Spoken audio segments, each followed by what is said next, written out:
I'm blasting off real quick because honestly, I don't got too much time at this point. I don't got too much time at this point to just do any of this. We just gotta blast it off. Epstein Fury Day 19. Strait of Hormuz still closed. Trump blames Israel for gas field strike. Energy markets blow up. Unsanctioning Iranian oil.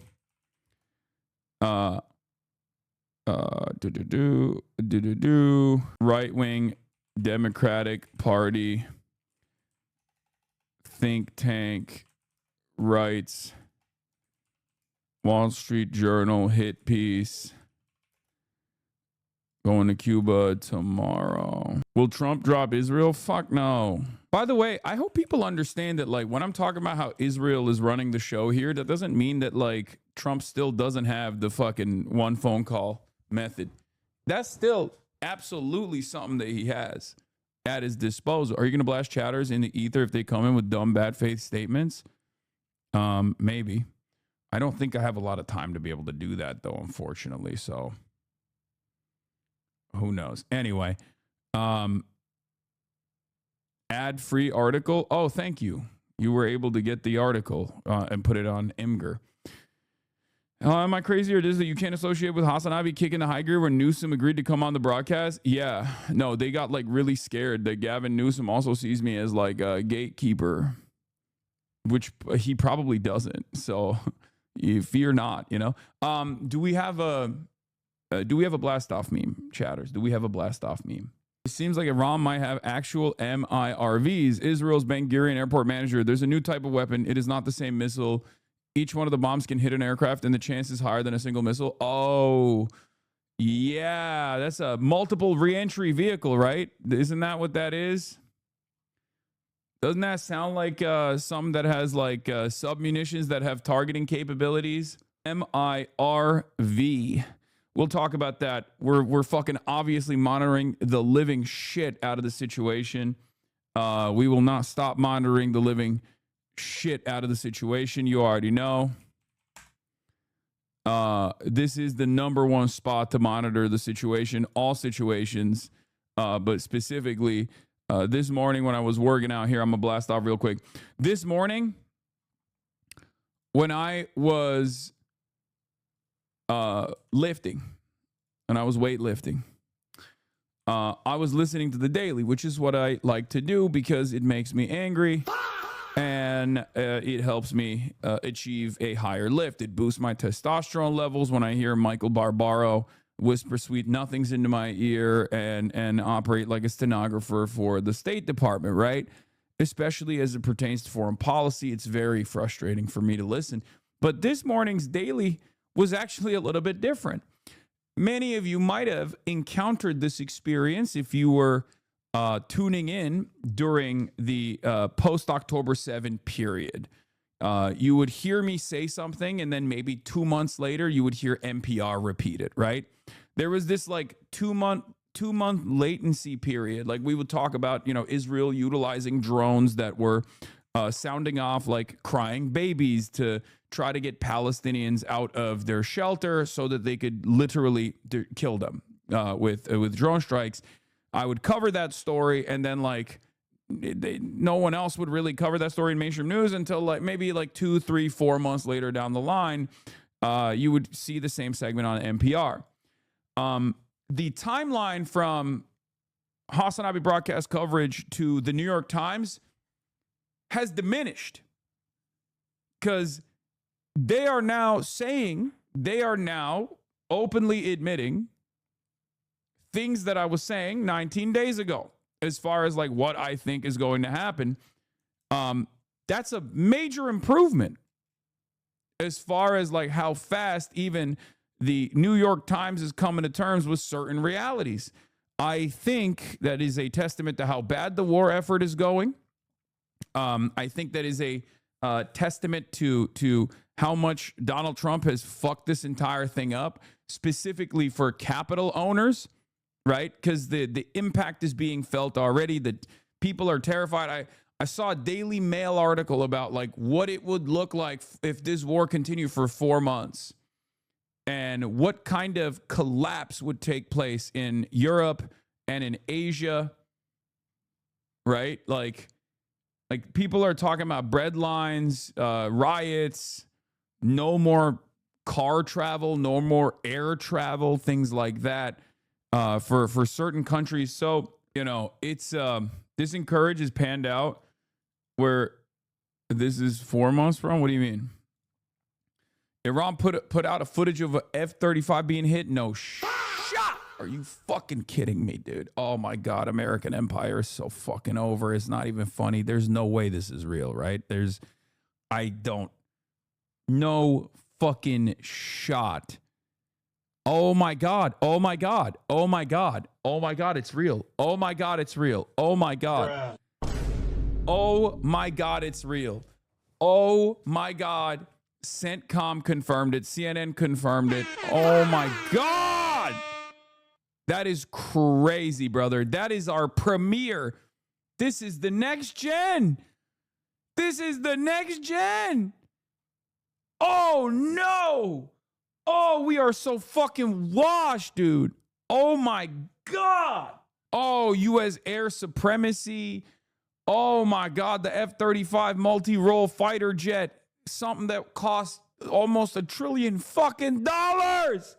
How is that possible? Sorry, we didn't know it was invisible. Oh my lordy. Donald Trump thinks this fucking plane is invisible too. Oh, that's so bad. Oh, that's so fucking bad.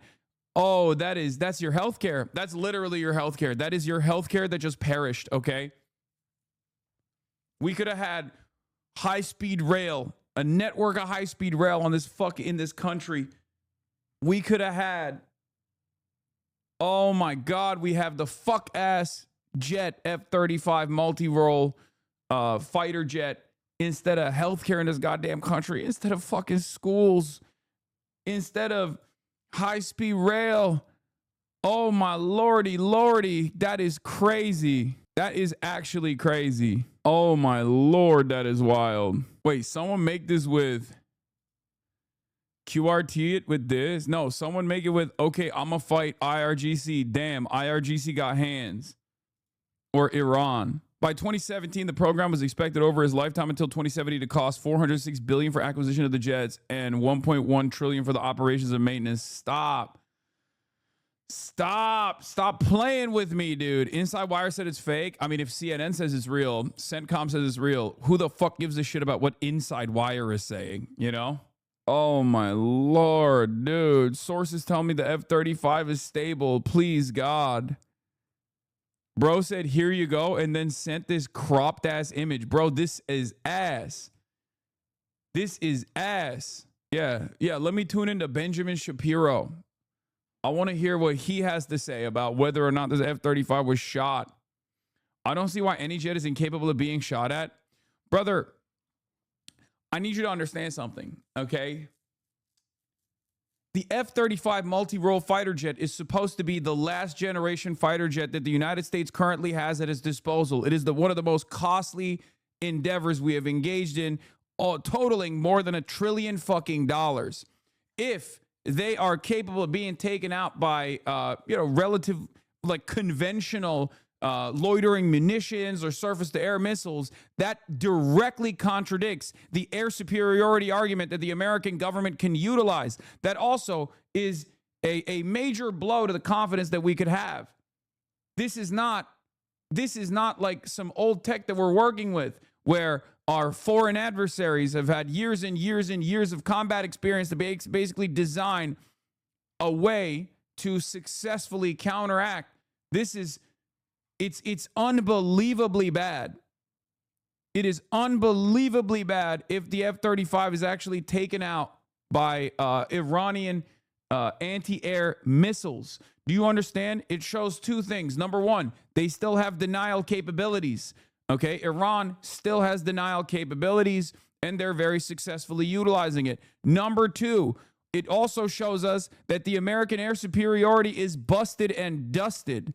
It's unfucking believable Given that the U.S. now has effectively run out of standoff munitions, they finally ordered an F-35 sortie into Iranian space. This stealth aircraft was detected, targeted, and struck, and was lucky to make it back to base in one piece. Oh my fucking Lord. Dude, this is worse than the motherfucking... Bro.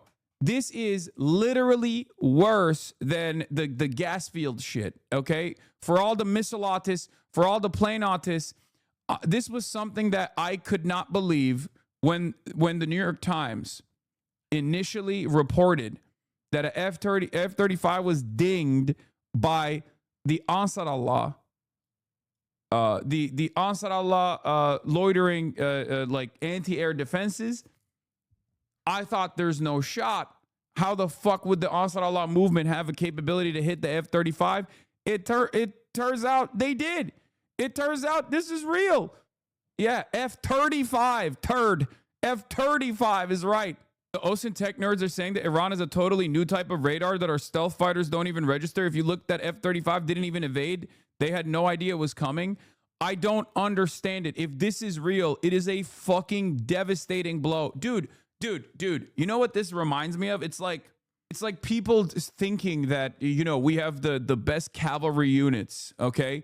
And then they encounter an explosive ordnance for the first time, okay? Like this literally feels like America running around being like, excuse me, we have the greatest cavalry units. We've destroyed their cavalry. They don't even have horseback mounted units any longer. How could they ever do warfare? And then they just come out with a fucking cannon and they're like, what the fuck is this? A cannon?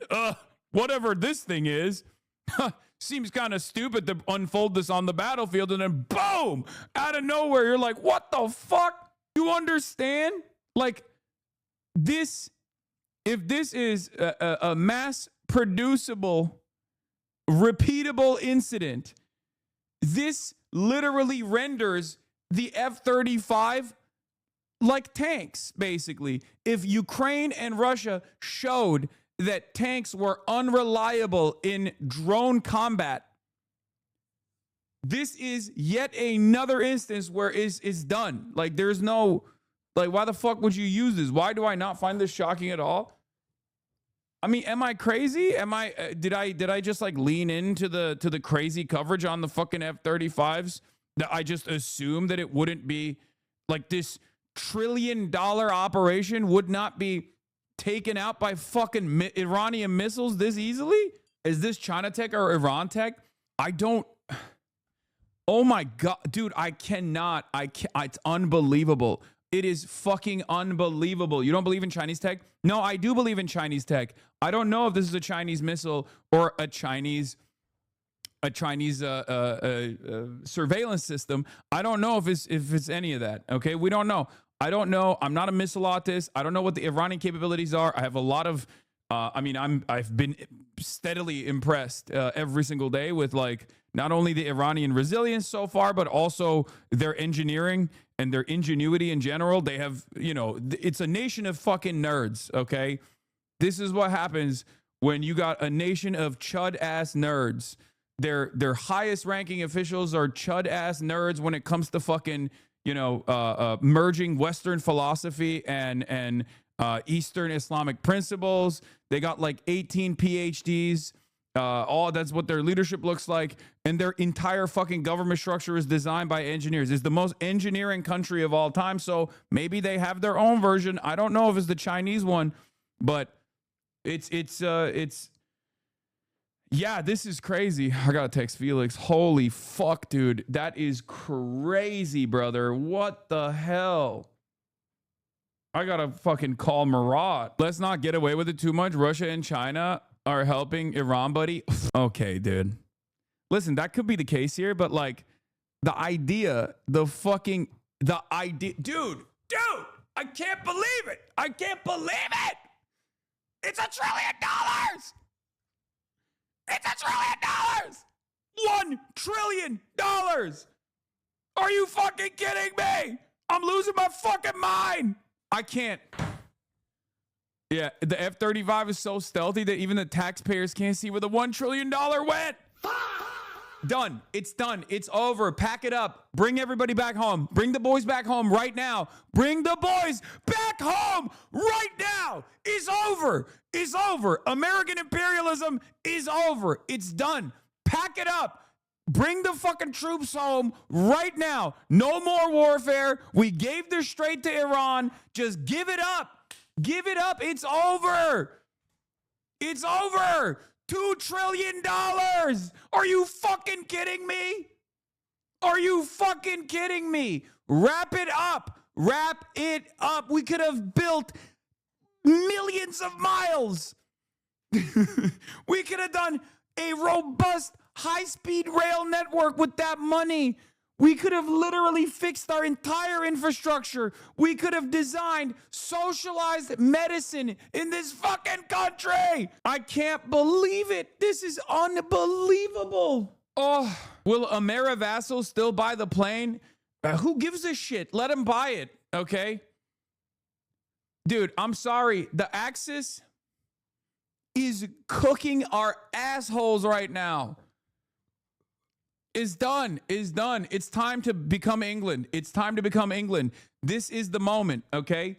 It's time to become England. You know how they closed up piece by piece every single fucking colony? It's time right now. If you cut away from the losses right now, you can still salvage the situation. We can still salvage the situation. Cut away from the losses presently, okay? Make haste. Cut away. And just become England. And then you can just, you know, we can be England. It's fine. England is fine. I mean, they're suffering right now because we're cooking their asses, but it's over. It's done. It's done. American empire is done. It's done. Write it out.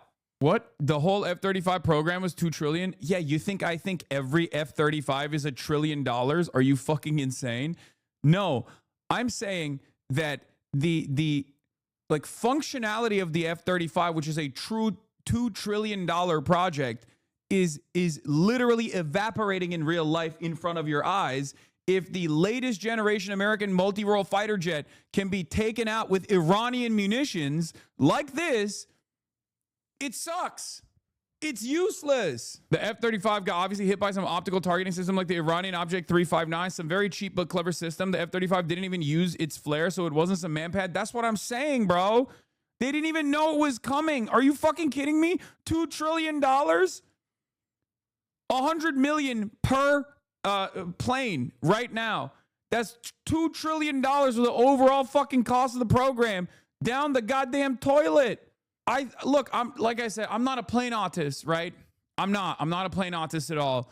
But from what I understand, like when you roll out your new gear, it's supposed to have a little bit of dominance until the adversaries can figure out unique ways of retooling their defense systems so they can maybe get a ding off, maybe take some pot shots, right? Like this should not happen. That's all I'm saying. Like you're talking about, you know, adversary detection systems, adversary striking capabilities that need to be advanced in the field of battle. They start, you know, reconfiguring how they're going to do targeting without being targeted themselves, right? Like all of this shit. This was a ding no. No, that's what I'm saying. You can't be getting dinged out. You can't be getting shot at. F-35 isn't new anymore, man. It's almost 20 years old. The F-47 is the new one that hasn't been shown off yet. If it's anything like the F-35 program, it's cooked. This is my industry. Contract bloat is real. I mean, I know this industry. I am very familiar with this industry. Okay? There's a reason why everyone is covering this story, by the way, because this is a profound development.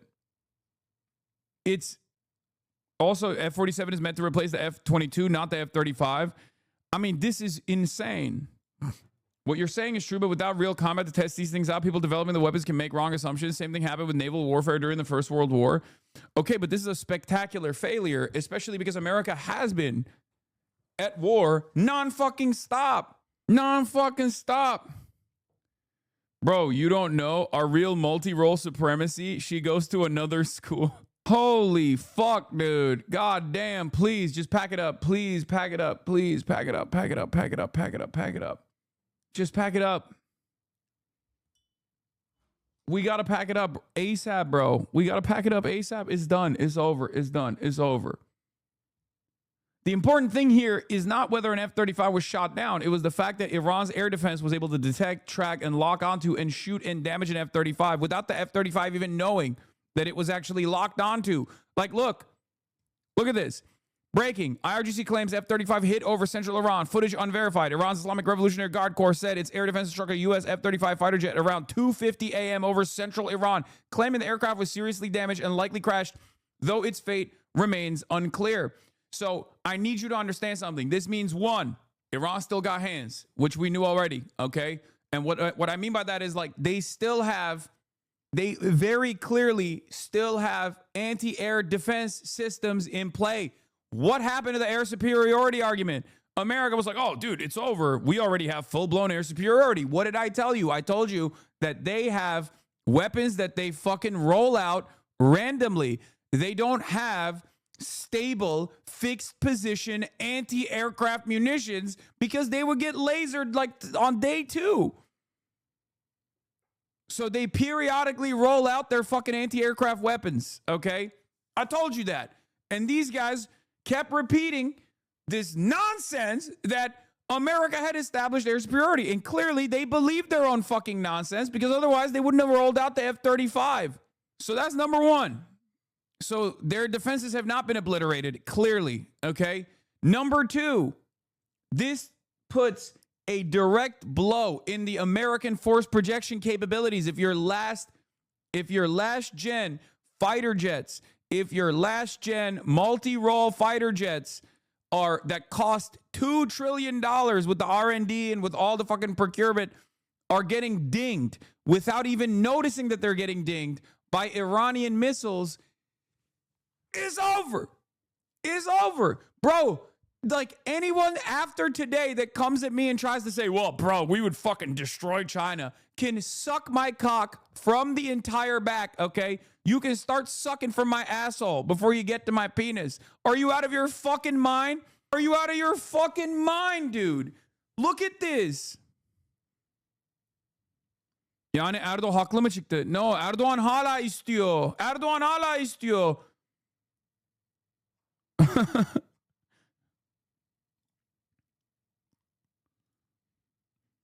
Look at this.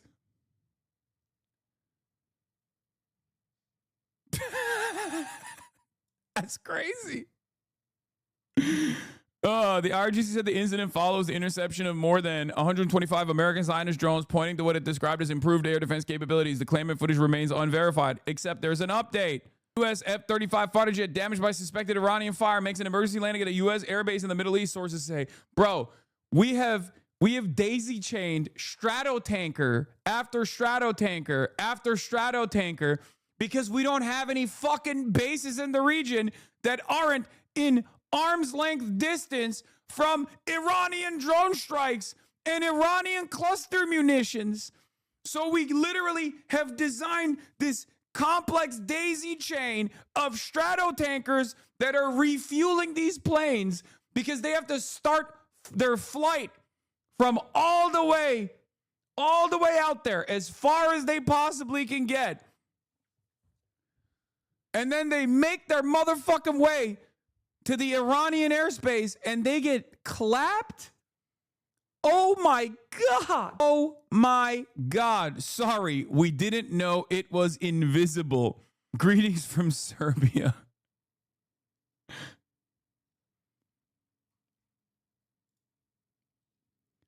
Serbia was able to down F-117 Nighthawks when no one knew what stealth really was, all with the knowledge of the designated flight travel. Yeah, that's the sorry we didn't know it was invisible line. That's where it's from. IRGC statement on the anti-aircraft system that hit the F-35. Iran's Khatam al-Anbiya central headquarters says the proud, knowledgeable, and valiant youth of the aerospace force of the IRGC after the imposed 12-day war succeeded in developing new air defense. No shot. No, they did not design.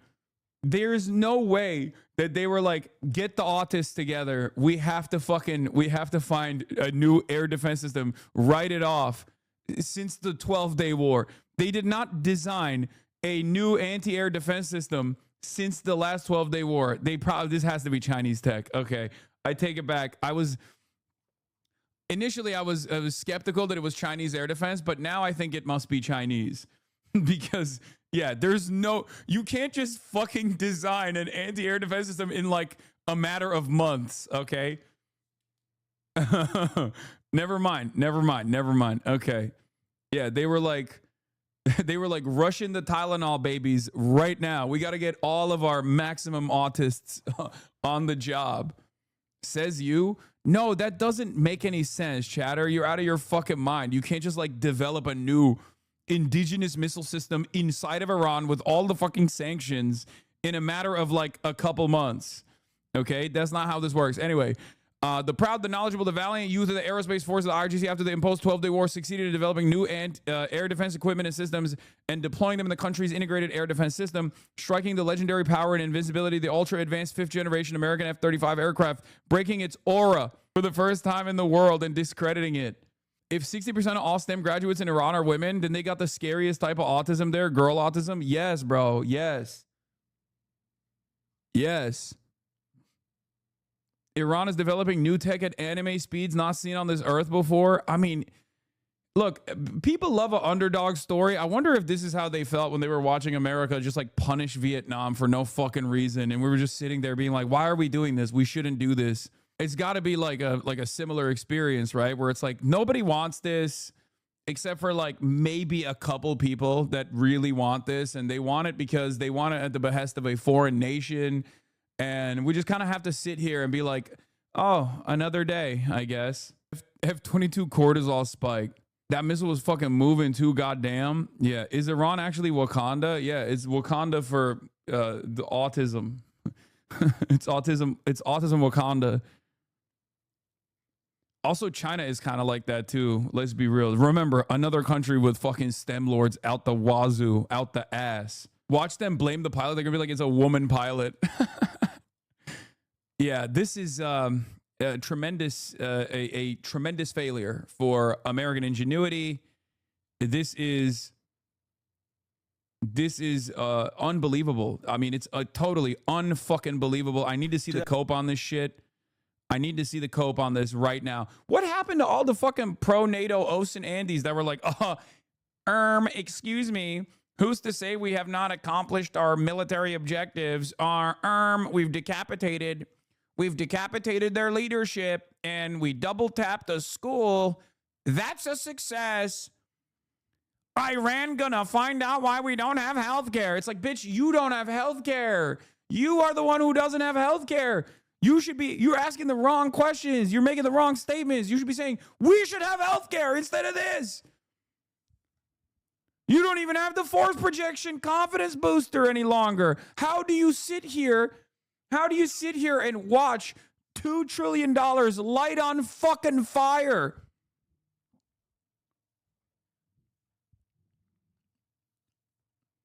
What has NATO have to do with it? This is a U.S. operation. NATO is U.S. and I'm referencing like the pro-NATO, pro-U.S. Andes. Someone linked me to tweet Hassan had up with a poster that said the F-35 was invisible or something. I couldn't get it. Yeah. Also, it's wonderful that Donald Trump, again, JD Pondon, the bullet pierced my ear, but I still hear the voice of the party. JD Pondon comes out. Share of respondents who say it's either better to depend on China or on the U.S. under Donald Trump. Canada, 57% say it's better to trust China. Germany, 40% say it's better to trust China. France, 34% say it's better to trust China. The UK, 42% say it's better to trust China. Oh my God. Oh my Lord. I never thought I would see the day. I never thought I would see the day where the Euroids are waking up to the reality that they have been vassalized. What is happening? This is why I said these are the weeks where decades happen. That's why I said it. American century of humiliation is upon us. It is now time to redesign everything, okay? We got to pick this society apart piece by piece to rebuild it. It's over. The faster we pivot away from our endless militarism, the better it will be for American society, for ordinary Americans. Please, I know no one will listen to me except for the motherfuckers in here, but god damn, dude, please. Oh, for years and years, I have spent countless hours explaining that American militarism and American imperialism is not good for the European allies that have been vassalized. American imperialism is not good for the ordinary Americans that don't benefit from the imperial bounty. For years, I have explained that we are spread far too thin, but even I never thought that it would take a matter of like weeks for America to come short. All it took was for a country to say, all right, fuck this. I'm not playing ball any longer. And even that country was actively trying to negotiate over and over and over and over again. Even that country kept saying, Iran kept saying, please, let's negotiate. Please, let's negotiate. And our fucking fat cats thought that restraint was not because of their naivete, but that restraint was because they were terrified. That's what we thought. American hubris. We thought their restraint and their interest in negotiating with us was born out of a real fear. A real fear of American military superiority. We have the most sophisticated weapons. We have the best weapons. You said this like 5 weeks ago too. I remember thinking, inshallah, one day. I did. I've been saying this for years. Having said that, however, I did not think it would be this much. I did not think it would be this fast and this embarrassing. Even with the 12-day war, I thought, okay, there will be a lot of pummeling. They'll blow the fuck out of, they'll blow up the positions. They'll close up the tunnels. Iran won't have the striking capabilities. It turns out American capitalism was also our biggest security weakness, our biggest flaw, because of the complex international design of global capital. You can just hit the heart of capital centers. You can hit profit centers from Iranian TELs. You can hit American profit centers by shutting off the fucking Strait of Hormuz, for example. And then when you do that, the entire system falls apart. It's a very weak system for that reason. An incredibly important lesson to learn here, for the record. From the last frames of the F-35 being hit by Iranian air defense, it looks like some type of shrapnel got in the air intake and damaged the engine, but the airframe looked largely intact. The important thing here is not whether F-35 was shot down. It was the fact that Iran's air defenses were able to detect, track, lock onto, and shoot and damage the F-35. This alone is a form of deterrence, forcing the U.S. to continue using expensive standoff munitions with their non-stealth aircraft and avoid using F-35 with impunity. You know where it landed? There's only 2 bases. I live here. It was flying over me. Really mad. Oh my Lord. Oh, Lordy. And this is not like Russia. This is not like Russia at all. This comes after 2.5 years of Israel doing genocide, unlimited genocide in Gaza with American defenses, with American help, with American aid, with American weapons, right? This also wasn't like Russia invading Ukraine, right? This is America and Israel, 2 partners that have shown that they're unreliable already and expended all the goodwill that they may have had with their European partners, striking a sovereign nation state.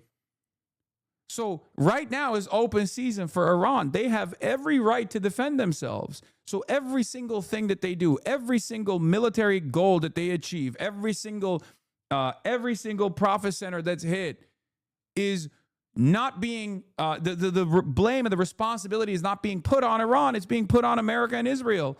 Even in places like the United States of America, instead of people feeling hardened and instead of people feeling emboldened, people feeling a sense of pride and getting angry at the enemy, right? They realized that we did this. It is an underdog story in some ways. We should have never done any of this. We should have never done any of this. Okay? That much is clear, I hope. My Lord, here, let's watch the impact a little bit. National gas prices. Almost immediately in the prices people pay here at the pump. Overnight, prices rising another 5 cents. The nationwide average now $3.90 a gallon. Since this war began, prices have jumped 96 cents, and they are now at their highest levels since 2022. That's when they hit $5 a gallon. Meantime, diesel prices, that is the lifeblood of the American economy. It fuels shipping, trains, semi-trucks, hauling products, and of course farmers use this fuel as well. It is now $5.05 a gallon. The past 2 weeks have brought the biggest 2-week price increase in diesel on record, and it all comes down to oil, which is now $95 a barrel, in that range. Every $1 move in oil prices translates to about a 2 to 3 cent move higher at the pump. If sustained, this would mean that households are adding about $1,000 or more to their costs over the course of a year. And if you think about this, this is part of everything. Heating costs, the cost of an Uber, the cost of food, it ripples through the entire economy, Robin. Many people are thinking about that. You're right, Rebecca. Thank you. Day 20 of this war, Israel and the US have continued to hit targets in Iran. But there is a new type of target, a new category over here. We're going to talk about it. Israel targeting Iranian energy infrastructure and Iran hitting back. I didn't even realize how perfect my fucking new merch is for this moment. Look. Yeah, I didn't even realize that I'm literally wearing my new merch that's coming out, and it's a perfectly illustrative of the moment that is happening currently. That I designed this literally fucking like 3 months ago, okay, or even longer than that. Is crazy. Pre-watch Piker, precog Piker, baby. Did you start World War III just to sell merch? Yeah. Piker Broadcasting Service for tomorrow's merch today. Piker Broadcasting Service for tomorrow's news today. Ladies and gentlemen, boys, girls, and MBs, here at the Piker Broadcasting Service, you know, it's not always going to be fun. Okay, but Union Made American Made merchandise, ideology.shop. Please, your voluntary contributions in the form of a Twitch Prime. So you got stakes in this too? Yeah, I'm fucking, call me Josh Gottheimer the way I traded on insider information. Is an escalation, a big one that deepens both the war itself and the problems for the global economy. Let's zoom in a bit to understand this more, because it's really important. The waters between Iran and Qatar, actually, in between Erica Kirk as merchant. Yeah, that's me, baby. Between them is the world's largest natural gas field. And the two countries, well, they divvy it up pretty much. Iran calls it the South Pars. Qatar calls it North Dome. Now, Israel struck targets related to it in Iran. Whether or not it had the approval of the US is now a matter of contention. This shows the video of the aftermath of a strike in Asulea. Iran struck back straight away, hitting the Ras Laffan complex. Qatar said there was extensive damage, taking out 17% of Qatar's natural gas export capacity. Repairs are expected to take 3 to 5 years. That has led to the price of gas to shoot up. So that means a country like us here in the UK, where gas is a crucial part of our energy mix, we're going to see higher energy prices. But Iran also threatened to strike other energy infrastructure facilities across the region, including Saudi Arabia's Sam Ref refinery. That is over here, and that's really important. You'll notice we've shifted over on the map away from the Strait of Hormuz, which we will talk about. A lot of people say, well, maybe... Is Qatar exaggerating the damage to satisfy Iran? I don't think so. I think they actually are cooking the fucking gas fields. Maybe this is a way to bypass the Strait of Hormuz, the issues there. But if this is a target now, well, that plan doesn't work anymore. And there are also targets much closer to the Strait. In Saudi Arabia, on this side of it, up here. In Qatar, we've talked about it. Also the UAE, another gas field down there. So we've been talking about gas in Qatar. The other side of this is that Americans spent hours on hours at Davos, at all these different international summits, yelling at the European allies for desperately trying to get on the renewable energy grid, desperately trying to electrify their grid, right? If you recall, Howard Butlick went on stage and was like, why the fuck would you move into the realm of renewable energy when China controls that? Wouldn't you want reliable, energy that we're providing you? Fossil fuels, right? You guys got to stop trying to electrify your grid. You guys got to stop moving in the direction of renewable energy. Well, after today's incident, not even today's incident, but like the last couple of months have shown, turns out in order to have energy independence, you have to move into the realm of renewables. Because what was previously foreseen as reliable energy, okay, reliable energy is no longer seen as reliable energy no longer, right? Look at Cuba. The fact that they have any energy whatsoever right now after 3 months of not having any oil come onto the island is because 30% of their entire energy grid is now solar panels due to Chinese solar panels that have been sent, that have been shipped off. That's it. Is solar panel time. This is something that people have been pushing for many, many years. In order to stave off some of the worst elements of anthropogenic climate change, people have been actively advocating for it. But also, there is an independence, an energy independence angle here too. 70% of LNG production is insane. Qatar Energy said this is $20 billion in annual revenue loss. If oil fields keep getting hit, it seems the GCC countries may not pivot their primary frustration to Iran, or may pivot their primary frustration to Iran. At least that's what the Qataris and Saudis are suggesting. Yes. Yeah. Qatar Energy just announced that they may have to declare force majeure on long-term contracts for up to 5 years, dude. We have escalated into worst-case scenario territory overnight, and it literally happened because Israel struck the gas fields. Just remember, Israel struck the gas fields. Iran and Qatar share that gas field. Force majeure means force closure is done. They're packing it up. Like, they're packing up the contracts. They just don't have the capability.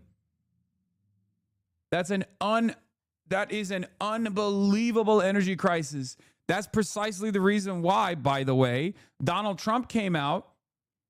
That's precisely the reason why Donald Trump came out last night and said this dumbass Truth Social post that I replied to. I said, everybody panic now. He came out and said, where is it? Where is it? Hold on. Statement from President Trump on the South Pars gas field. Israel, out of anger for what has taken place in the Middle East, has violently lashed out at a major facility known as South Pars gas field in Iran. I mean, I just didn't think that the end of the world would be so funny at the same time. You know what I mean? Like, this man is a wordsmith, brother. What do you mean? Out of anger for what has taken place in the Middle East, has violently lashed out at a major facility known as the South Pars gas field in Iran. Like, this is, Israel just got real mad. Who knows why? And then they just lashed out at a facility. It's so funny to describe Israel escalating, escalating its unlimited bombing campaign to new targets that are predictably going to cause energy collapse in the world. And it's just the way he tries to describe it. The way he tries to describe it is like the New York Times trying to write about an incident where Israel like blew up a school with orphans or something. You know what I mean? You know how like the New York Times loves never putting the blame directly on Israel when Israel has blown up yet another, orphanage or whatever? That's Donald Trump's own version of like passive voice, but he's obviously incapable of writing in passive voice because he's not the New York Times editor, right? Like the New York Times editor has spent decades upon decades correcting and perfecting its passive voice when it comes time to like writing about police involved shooting incidents, right? As though bullets materialize out of thin air. And the same thing for Israel, right? So when Donald Trump tries to do that, it just comes across very funny. Like it's hilarious to watch a genuinely stupid man get together with his team of also genuinely stupid people to be like, how do we make this work? You know, I can't blame Israel too hard, but you know, it's just they've lashed out violently at a facility because of all the stuff that's going on in the Middle East. Who started it, man? And then the rest is even funnier. A relatively small section of the whole has been hit. The United States knew nothing about this particular attack. No, definitely, man. Yeah, Israel blew up the gas fields, and the American government knew nothing of it. Okay? Knew nothing about this particular attack, and the country of Qatar was in no way, shape, or form involved with it, nor did it have any idea that it was gonna happen. Unfortunately, Iran did not know this. Unfortunately, Iran didn't know this. Iran mistook the Israeli-American bombing campaign on the gas fields as the Israeli-American bombing campaign on the gas fields and retaliated. Unfortunately, Iran didn't know this either. Everyone is uninvolved. This is a totally random happenstance. Totally random. Israel just violently lashed out, and then Iran didn't know who was responsible, so they also lashed back at the oil fields. It's clearly not true, and it looks really bad for his admin if it is true. Just the worst statement ever. No, it's one of those incidents where, like, you know how I used to always say I feel kind of bad for like Israel defenders because it's like impossible to defend Israel. This is that moment, right? I mean, I don't actually feel bad for Zionists who, you know, get paid to defend Israel, but do you see what I mean? It's like impossible to defend Israel.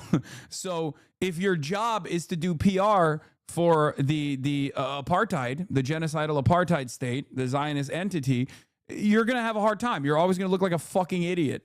And the best case scenario for this PR is going to make you look like a buffoon. Obviously, the truth is America did know that Israel was going to do this and said yes because they're fucking morons. But it's awesome. It's awesome that Donald Trump tried to throw Israel under the bus here, but did so in the worst way possible. Anyway, unjustifiable. So yeah, Iran didn't know this, and any of the pertinent facts pertaining to the South. You can feel how sweaty his thumbs were when typing this out, by the way.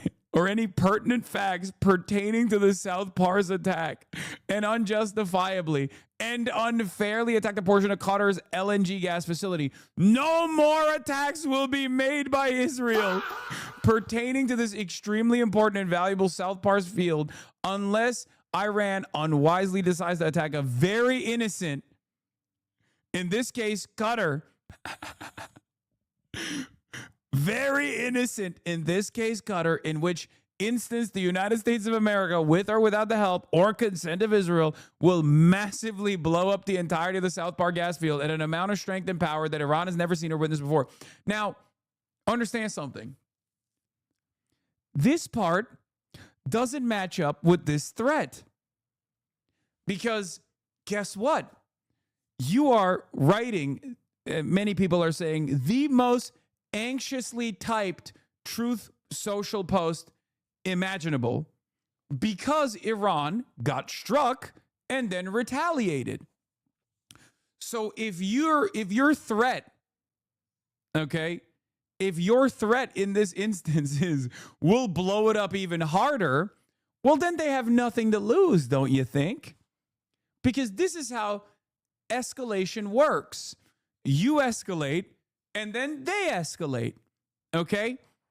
So if you're shitting your fucking pants because Israel, without your knowledge, struck first on the Iranian gas fields, and then Iran retaliated, and it caused you to panic so hard that you wrote this entire thing, this threat doesn't make any sense.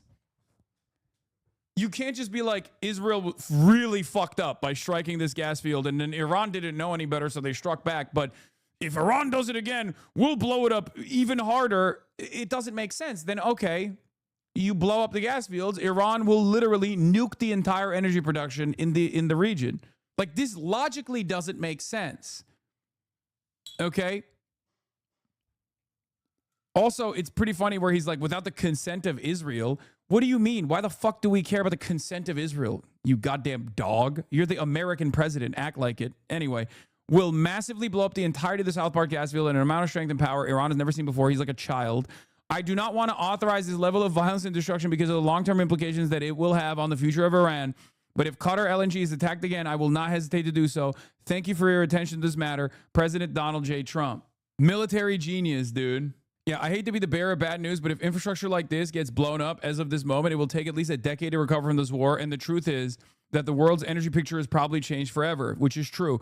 This single facility produced roughly 20% of global LNG supply, and as of 2011 had taken $70 billion to build. It took 14 years to build this fucking facility, apparently. 14 years, one of the most sophisticated gas facilities on the planet.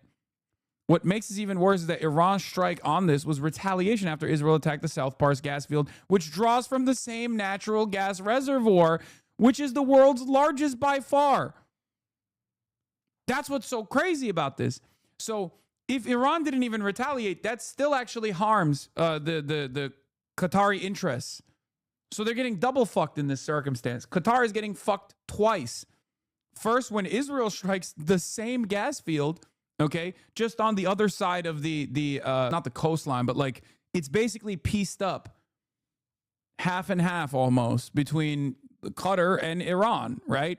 So Qatar is getting it from both ends, first by Israel, then by Iran. Heck, on the list of the 25 largest natural gas fields, this single reservoir holds roughly 40% of their combined recoverable reserves and is nearly 6 times bigger than the second biggest field in the world. And unlike many of the others on the list, it's only at 10% depletion, meaning 90% of the gas is still there.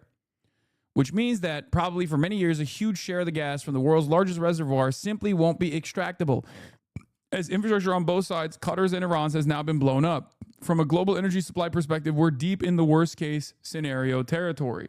I voted for this. I voted to perish the world's largest natural gas reserves. Yeah, also, that was really funny because Trump literally threatens in that Truth Social post to blow up Qatar's gas field to defend Qatar's gas field. Like, none of this makes sense. It's so obviously just a panic tweet late in the night. Incredible, dude. Actually incredible. Where are the nothing ever happens guys? Where are they? I need to hear from them. Satan Yahoo live and addressing everything. And I think in the final account, as I said, it's up to the Iranian people to show that. Fucking idiot, dude. Yeah, get fucked. We can create the conditions, but they have to. He's still like, come on, Iranians, do something. Why won't you do a revolution now, please? Please, come on, we fucked up. You can't do it only. Also, I love addressing the Iranians in Iran in fucking English.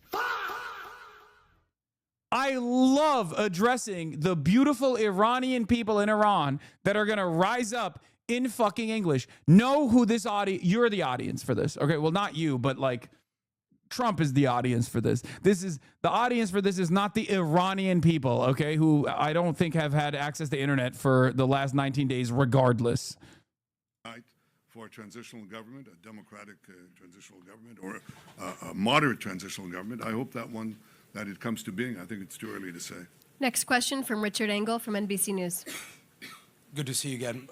Wait, why are they muting the Richard Engels question? You think someone fucking punched him in the mouth and that's why his lip looks busted? You think he's dead? He's alive? Yeah, guys. Oh my God. I think we he's have alive. concrete goals, how to do it, how to end it. We wanted, as I said, decimate the ballistic missile program, which we're doing. Decimate the well, Netanyahu speaks about Iran not having missiles. Iran has fired a few towards the north. I think that those are goals that are achievable, but I'm not going to put a schedule or a stopwatch on it. I think we have goals.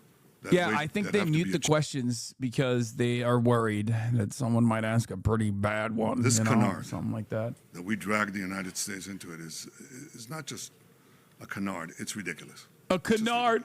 He's saying saying he's saying, oh, guys, the thing that I came out and sweatily revealed on the first day of us striking Iran, yeah, that's a canard. That's an anti-Semitic canard. In not acting. What do you think would have happened if America did not act now? Just imagine what would have happened. In a few months' time, no more than a year. What would have happened? None of the awfulness that has taken place so far, actually.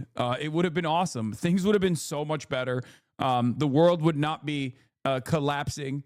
The global energy markets would not be sweating bullets right now. You know, just a lot of shit that would not have taken place, actually. Do you think any of the things that are going on are good? Do you like what's happening even in Israel? Missiles that can hit Chicago and New York and Florida and Texas and California. Oh, but they don't have it yet. That's what people said. Right, let's wait. Well, just let them do it. I mean, he's a demonic guy, but I've also never really seen him this frazzled either. Like, he also seems shook. He's fucking crashing out. Months to prevent them from doing it and to just decimate these industries and perhaps achieve this transitional government in Iran. So you'd sit back and you say, well, it's not going to happen in the next Thursday, so let's not act. I tell you that there's enormous risk in not acting, much greater risk than acting. And if you think that the oil markets are in trouble today, think of Iran with nuclear weapons and the means to deliver them. Then think of the blackmail that you would endure. Okay, we're going to go to the next question. No, I think it's only fair that this is a serious subject. What is the question? One question for, Yeah, go ahead. for Go ahead. We don't have a lot of time. That's, go ahead, ask. Go ahead, ask. Dude is on like the most evil human being since Hitler.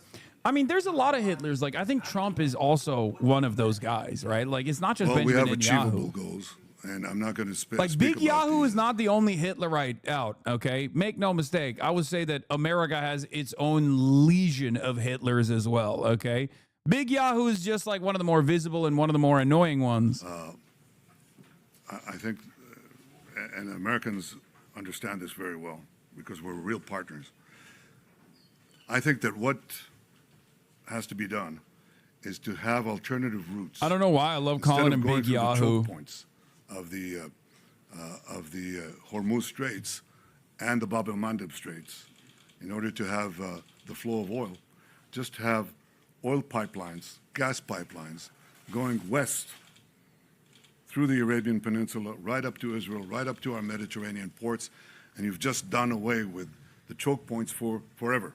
That is definitely possible. So I see that as a real change that will follow this this war. But I also see this war ending a lot faster than people think. First of all, I just want to say I'm alive and you're all witnesses. In war, you have to grit your teeth. Churchill said, "Oh, brother, Churchill democracies said, suffer from the slumber of democracies," as he called it. And they only wake up, he said, they may wake up only when they hear the gong, the jarring gong of danger, is the way he put it. Well, you're hearing the jarring gong of danger. The jarring gong of danger is Iran gets nuclear weapons and ballistic missiles. I think the entire world knows that Iran is a more stable actor than Israel. Iran doesn't have nukes, but should get nukes. That's my assessment for the record, so that the world is more stable. And Israel is infinitely more dangerous with the nukes that it currently has. Danger in time.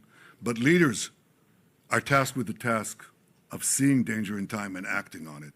And I hope that in time, people will see the wisdom and the courage of President Trump's decision and his leadership, and the fact that we're working together. America is not fighting Yo, for the Israel. Netanyahu body double America doing is too fighting much? with Yeah, Israel Big for a Yahoo's common body goal, double's acting out. to protect our future, to protect civilization against these barbarians. Next question, one question, Guy Azriel from I-24 News. Thank you, Prime Minister. Guy Azriel, I-24 News. President Trump said today he did not like the Israeli strike on the Iranian gas fields. My question to you, was the president aware of Israel striking that gas field? Did you approve it? And please, if you may, do you see any signs that the Iranian regime is collapsing? And what assurances do you give the Israeli public that if it does stand on its feet, we will not see another wave of a war with Iran in maybe 5 or 10 years? Well, I'll say two things. Fact number one, Israel acted alone against the Slawiya gas compound. Fact number two, President Trump asked us to hold off on future attacks, and we're holding out. What do we see? What happens if are there any signs that the... First, Unit 8200 Barak Ravid literally said Israel and America did this joint strike together, by the way. So, But will I tell you, too will I late commit now. right now that it's going to collapse. I can tell you that we're working to create the conditions for it to collapse. But it may survive, it may not. If it survives, it'll be a lot weaker. There's no comparison. It'll be at its weakest point, shorn of industries that it built over decades, death industries, shorn of many other capabilities that they have, and equipped with the experience, with the knowledge that if they try it again, they'll be hit again even harder. I cannot tell you of the technological developments that we are engaged in to anticipate this and other possibilities. But Israel has shown that it can do wondrous things. And in partnership with our American allies, we can do amazing things, amazing things. As Pete Hegseth, the Secretary of War, said, these are the two most amazing air forces in the world. It's the two most amazing intelligence services in the world. It has the capabilities to joined at the hip. confront these barbarians and to outstrip them, both in innovation. Yeah, Big Yahoo's Big Yahoo's now saying, "Oh, they didn't know, and we won't do it again." The Israelis reply, "Trump knew. We're joined to the hip in this." Contrary to Trump's statements, senior Israeli and U.S. officials have said that the United States had prior knowledge of the Israeli strike and even approved it in an attempt to pressure Iran. After the Iranians retaliated against Qatar's gas fields, Trump is now changing course. Hey guys, how do you like the fucking fuel prices, by the way? Do you guys enjoy it? Because the real president of the United States of America, Big Yahoo, wanted you to suffer. Okay, remember that. A lot. And our little president, Donald Trump, allowed it to happen because he's a fucking bitch. Okay? Volumes, I read most of them. He also wrote The Lessons of History, very brief, 100-page book. I like walking. In which he said, well, history proves that, unfortunately and unhappily, Jesus Christ has no advantage over Genghis Khan. Because if you are strong enough, ruthless enough, powerful enough. What the fuck is this guy talking about? Good. Genghis Khan. Okay, dude, whatever. I'm bored of the president talking. I hate the president. I hate our real president. I hate our chud-ass real president, dude. He fucking sucks. Clearly a better president than ours, though, because he does have free healthcare for his citizens. Not us, of course. Anyway, our response to Israel's attack on our infrastructure employed fraction of our power. The only reason for restraint was requested the escalation. Zero restraint of our infrastructures are struck again. Any end to this war must address the damage to our civilian sites. Oh, there's also a dollar counter here that we haven't talked about. Everything that they strike, Iran absolutely has the right and the responsibility to demand restitution for, compensation for, reparations. That's the other side of the story as well, which they probably will ask for, understandably. Everything that Israel is blowing up, we have to pay for. We're paying for it with our tax dollars already, with the weapons that are being used, because those are our weapons, right? Those are our munitions. And then on top of that, they're going to demand us pay compensation. They're going to demand that we pay reparations for the shit that we blew up. This is a fraction of what's going on right now, by the way. Watch. Let's take a look at what Scott Bessent had to say. Mr. Treasury. Let's see what he had to say about releasing some of the sanctions piece by piece on Iran. We had a break the glass plan across the administration and at Treasury. We unsanctioned Russian oil. We knew that there were about 130 million barrels on the water, and we created supply that is beyond the Straits of Hormuz. So we anticipated this. We knew that there could be a temporary, and I want to emphasize temporary, choke point there. And there was 130 million barrels of floating storage. In the coming days, we may unsanction the Iranian oil that's on the water. It's about 140 million barrels. So depending on how you count it, that's 10 days to 2 weeks of supply that the Iranians had been pushing out. That would have all gone to China. In essence, we will be using the Iranian barrels against the Iranians to keep the price down for the next. Oh, glorious. Fucking glorious. We're going to release the Iranian sanctions so that we actually hurt the Iranians is a fantastic, fantastic gambit. Masterful gambit, sir. Thank you. Thank you so much. Hey, you know what also helps Iran? The fact that their oil tankers are the only ones that can cross through the Strait of Hormuz right now, as the price of the oil barrel is also skyrocketed. You know who this helps? Russia. You know who this helps? Iran. Ironically enough, now that the Strait of Hormuz is closed effectively and the price of fucking crude has gone up, every single barrel that Iran is capable of selling to the rest of the world is even more expensive. And therefore, they're making even more money. 5D chess here, okay? It's awesome. For the record, we should have never been fucking sanctioning the shit out of Iran to begin with and like starving its economy. This fucking dipshit literally celebrated that, openly said that the reason why there is discontent in Iran right now, the reason why there are mass protests in Iran right now is because we effectively starved out their economy. We destroyed their regular, ordinary people's normal existence in the country. He said it. He said it. Remember. And now, forcibly, Iran is recovering those lost assets, the economic damage, piece by piece. 10 or 14 days as we continue this campaign. Iran sets up approved shipping corridor through Hormuz. Iran is allowing select vessels to pass through the Strait of Hormuz along the routes inside its territorial waters after their prior approval, with at least one tanker reportedly paying $2 million for transit, according to Lloyd's list. At least 9 ships have already used the route near Larak Island, where the IRGC-linked authorities verify vessels. Governments including India, China, Pakistan, Iraq, and Malaysia are coordinating transit requests directly with Tehran. Lloyd's list reports Iran is moving to formalize the system. Ship owners must submit detailed ownership and cargo information in advance, often via intermediaries, to register for clearance, with vessels tied to the U.S. or Israel excluded.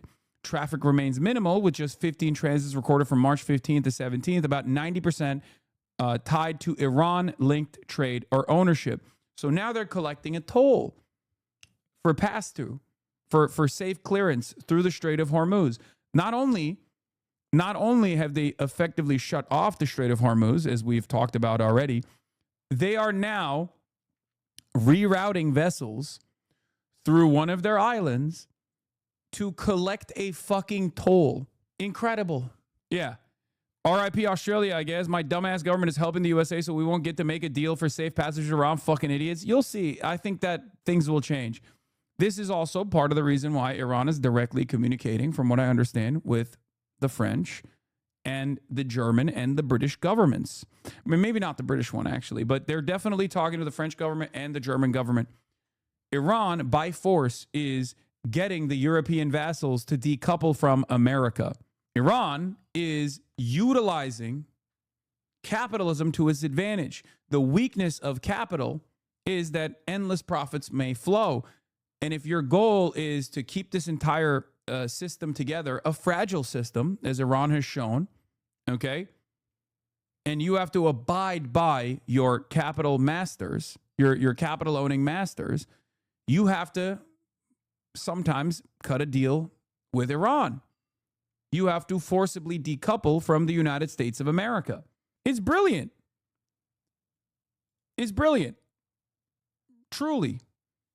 It's a brilliant move. None of these guys were going to do it, even if America turned around and said, we're going to fucking take Greenland. It's clear. European capital owners straight up showed their asses in that last bout when they were like, wait, what do you mean, Mr. President? Why would you take over Greenland forcibly? Why would you forcibly annex Greenland? It's your territory already. Like, why would you do that? Why would you embarrass us openly? Right? And they were able to cause America to stand down, right? For a brief moment. But the damage was already done. But it wasn't enough. Mertz and all the fucking Eurocucks like Rutte still went back to the United States of America, still kept calling America daddy over and over again. And then America went in with Israel and did this thing and collapsed the energy markets. And now Iran has effectively shut off the Strait of Hormuz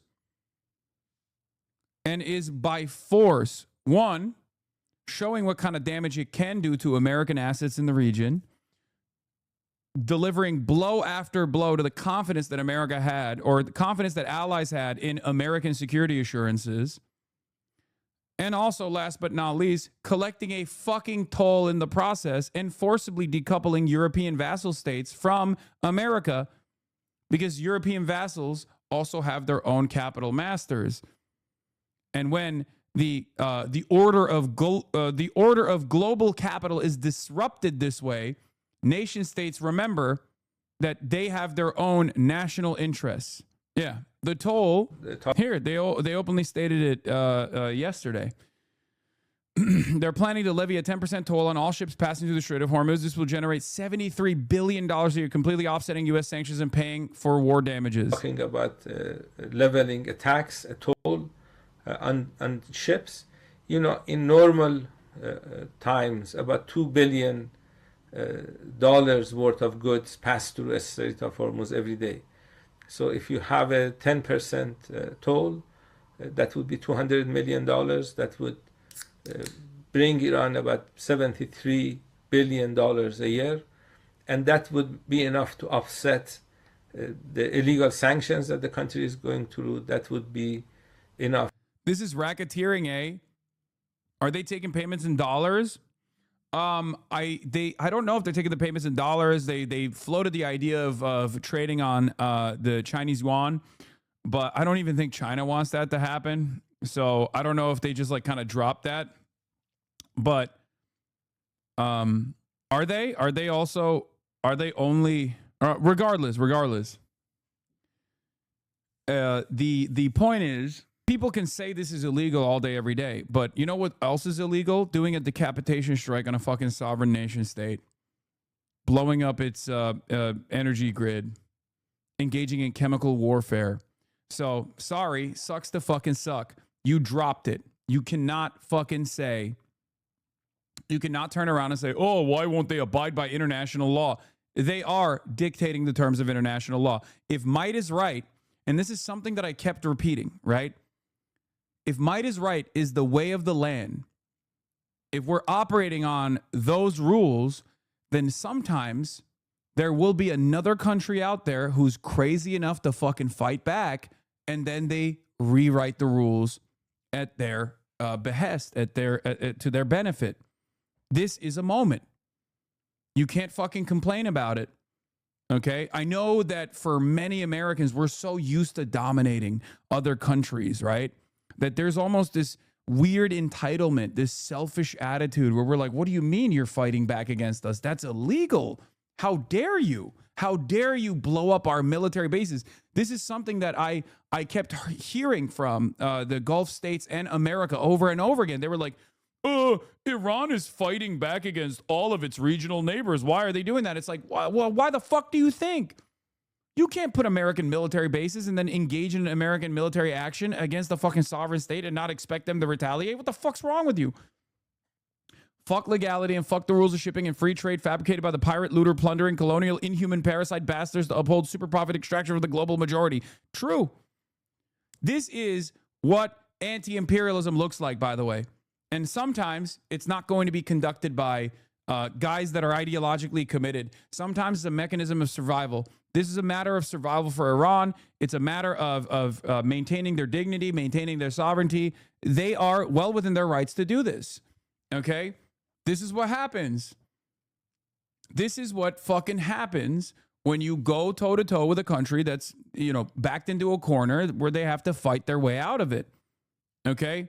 You know what's crazy about it too? All the while all of this fucking chaos is unfolding, okay? Israel is still trying to rape southern Lebanon. America is still trying to actively starve Cuba. Like, that's how evil empire is, okay? There are real human casualties on the other side of this that we don't even consider. The Israeli forces are still dominating the lives of regular Palestinians in the West Bank. All of this must be put to an end, okay? Western imperialism must be held to account. Western imperialism must be brought to heel. It's that fucking simple. That's it. Iran is distracting from the Lebanon annexation. I think the Hezbollah, the Hezi boys are doing their best to defend their land. Again, well within their right to do so. They're a non-state actor. Obviously, they don't get a lot of positive coverage for that reason. It's easy to just say they're terrorists, they're terrifying, they're terrorists, they're bad. The reality of the matter is they are the de facto standing military of Lebanon, because the Lebanese military is not doing shit to defend their own fucking lands, as Israel is openly communicating that they will annex and even turn into Gaza, southern Lebanon in its entirety. Okay? So yeah, they have every right to defend themselves. They have every right to defend their lands. And they have every right to use ATGMs on those $30 million Merkava tanks piece by fucking piece. As the Israeli government keeps repeating, there has been a massive security incident in southern Lebanon over and over again, every single fucking night. They have the right. What the fuck are we doing? Don't fuck around. I'm going to be honest. It looks like Israel knows it lost the public opinion battle, and now they know this is their last chance to do whatever they want. This means they now do maximum evil and take as much land as they can while the Trump presidency lasts. Yeah, but that's also a fucking major misstep, is my point. Okay? That's a major mistake, as demonstrated by the retaliation. It's the same principle behind the final solution and trying to invade Moscow, right? It's a fascist state where collapse is imminent, and they're trying to do this like one last big hurrah. They're spread too thin. America is also spread too thin. And that's why you're seeing $2 trillion in R&D light on fucking fire all of a sudden. That's why you're seeing this country that we have starved for decades, this country we have dominated economically for decades, turn around and say, all right, fuck you. You carved out this path for us, and it offered us a moment of resilience. Because here's the other thing. Iran is not an anti-capitalist country, right? There were anti-capitalist elements in its popular revolution that took place, but that was fucking 47 years ago. Iran is not an anti-capitalist country. Iran is not a communist country. Iran is not a socialist country. They have, modest social democracy of sorts, certainly, but they're not ideologically communist at all. However, they are much more resilient to the financial pressures because they have had to exist for 47 years outside of the confines of the international marketplace. That is the reason why they can just as easily strike at the core of capital without experiencing the blowback themselves, or at least the blowback that they experience is marginal in comparison to the maximum damage that they are causing to international markets, because we made them that way. The conditions that we subjected Iran to have given them, have forced them into finding alternative markets, have forced them to diversify their economy. We have created their preparation. We have created their conditions for preparation as they collapse the global energy markets. We did that. And we could only get away with it for decades because no one ever fought back. Okay? Because no one with the actual capabilities of striking a serious blow at the heart of capital ever fought back. We bit off more than we could chew. Do you understand disarmed all their neighbors systematically over the years, and now there's no one to oppose them now. Yeah, this was, I think, what Yahya Sinwar thought would happen maybe a month or 2 months or maybe a year after October 7. Okay? That is why the operation was called the Al-Aqsa Flood, right? He thought that he would force Iran's hand to recognize that America and Israel were going to come down and successfully defang the entirety of the resistance, that Iran had spent millions of dollars, billions of dollars really, building for decades. Iran didn't do it. Iran didn't do it until they were truly backed into a corner with no other way out but to fight, in a way that is not dissimilar to the Palestinians in Gaza. That's precisely what the point was. That's precisely what I told you over and over again after October 7. I told you that if you back people into a fucking corner their whole lives, if you ritualistically humiliate them, if you dominate them, if you turn them into colonial subjects in this hermetically sealed open-air prison, eventually they're going to fight their way out. You back them into a corner, you cause them to fight their way out of that corner. And that was precisely what happened on October 7. And that is, ironically, precisely what's happening right now with Operation Epstein's Fury. Years from now, once the dust is settled, we will look back at that as the end of American imperialism, in my opinion. That moment is the end of American imperialism. It will be the first domino. If you want to go back even further, it was actually the handover from foreign policy being handed over to Israel entirely on Trump 1. That was the start of the Palestinian Resistance Front recognizing that they were completely written out of the equation, that they were going to face death no matter what. The Abraham Accords, moving the embassy to Jerusalem, greatly accelerating the demise of Palestinians in the West Bank. That is what caused the Palestinian Resistance Front to design a way out of this situation, to make the Israeli occupation as costly as possible. Wall Street Journal opinion piece talking shit about Hasanabi again. Lol, you made them big mad. Democrats are too cozy with the sound piker. There's no excuse for failing to call the anti-Semitism on the left. I know. We're going to read that later. To pay for damages after a few years. I think damages are quite extensive. So it wouldn't be able to pay for all the damages in the first year, but eventually it will pay for the damages. So Iran is not going back to the old days of just suffering under sanctions while others benefit from the oil wealth in this part of the world. That's, I think, a decision that has been made. The country's leader mentioned this in the statement that he released the other day. So Sinwar was the only one of the resistance axis who understood Israel in the West? Yes.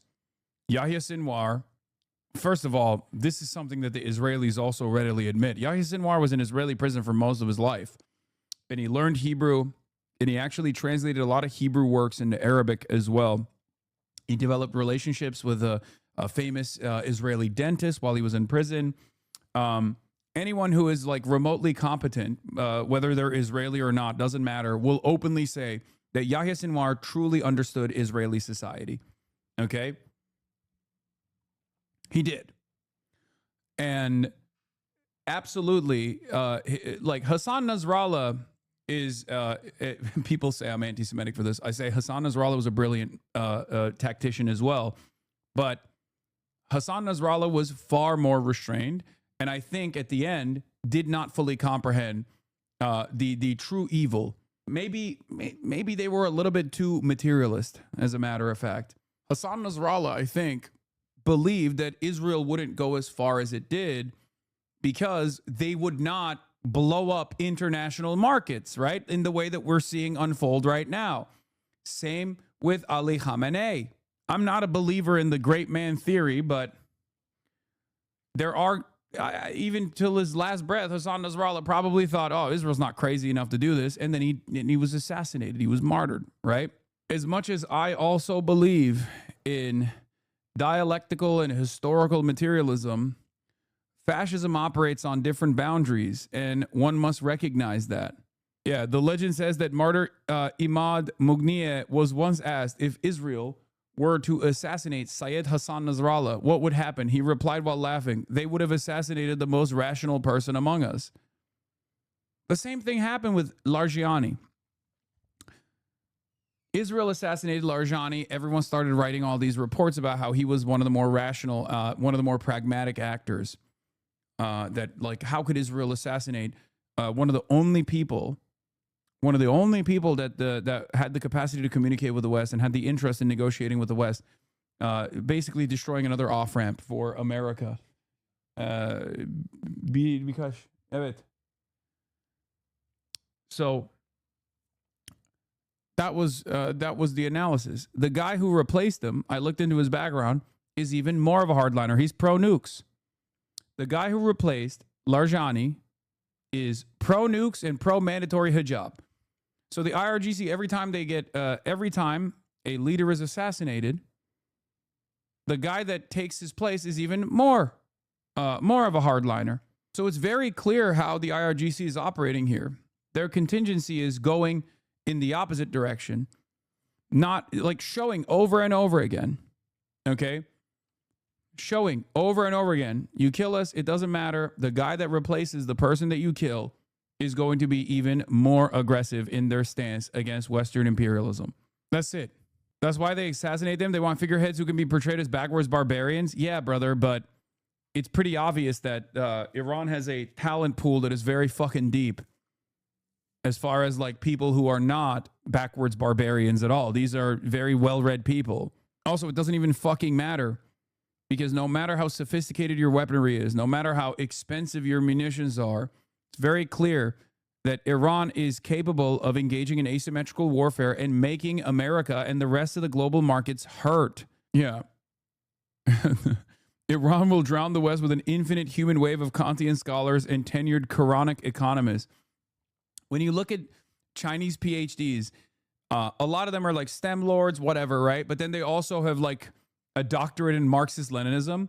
And in Iran, it's really funny. If you look at their background, it's always like, Kantian scholars that have a doctoral thesis on like Quranic scripture in the Western world.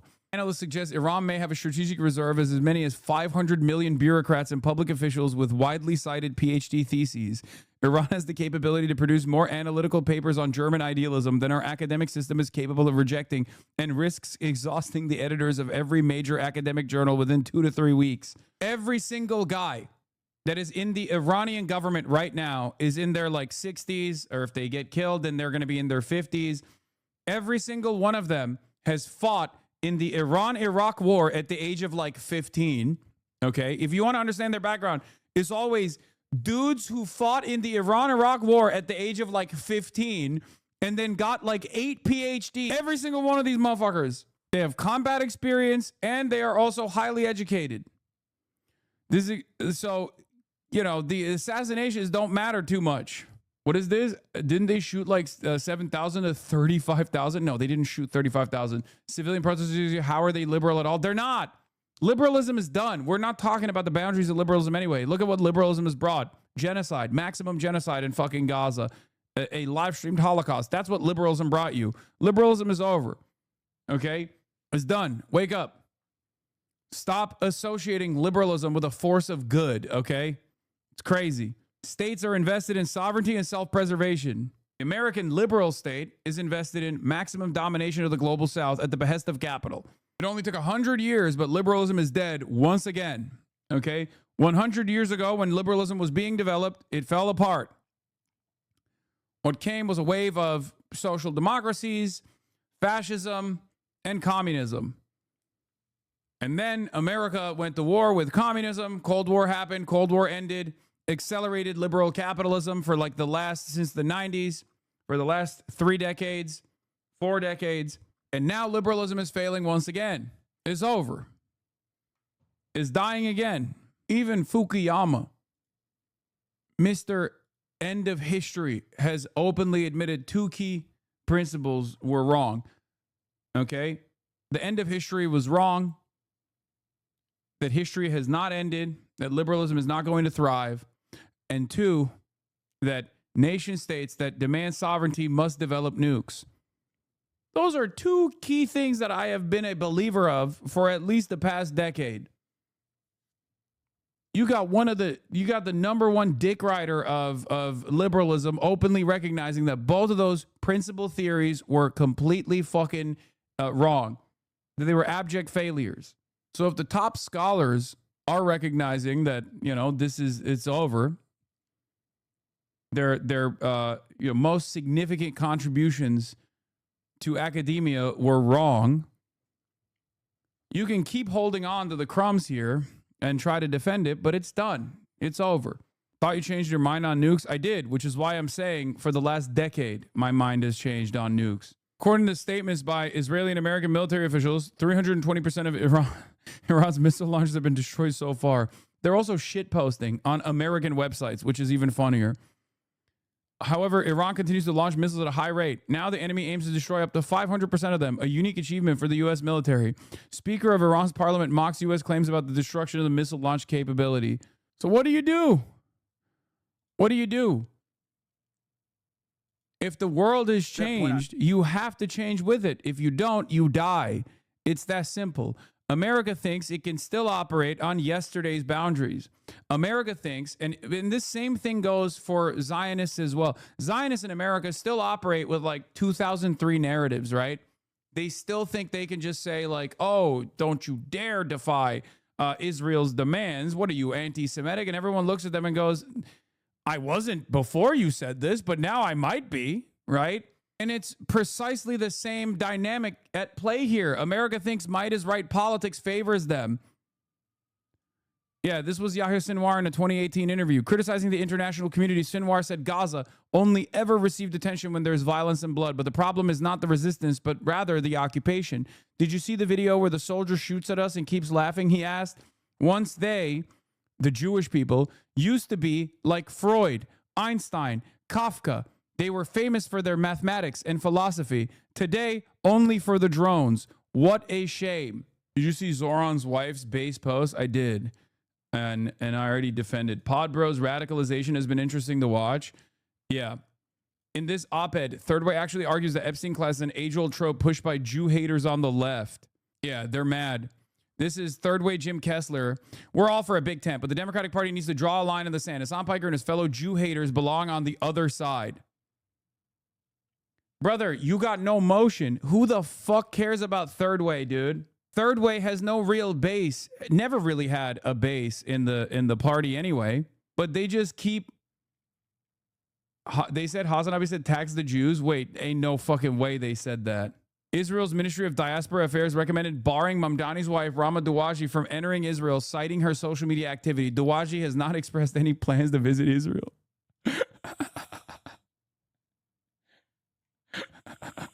Oh, that's so funny. Oh, no.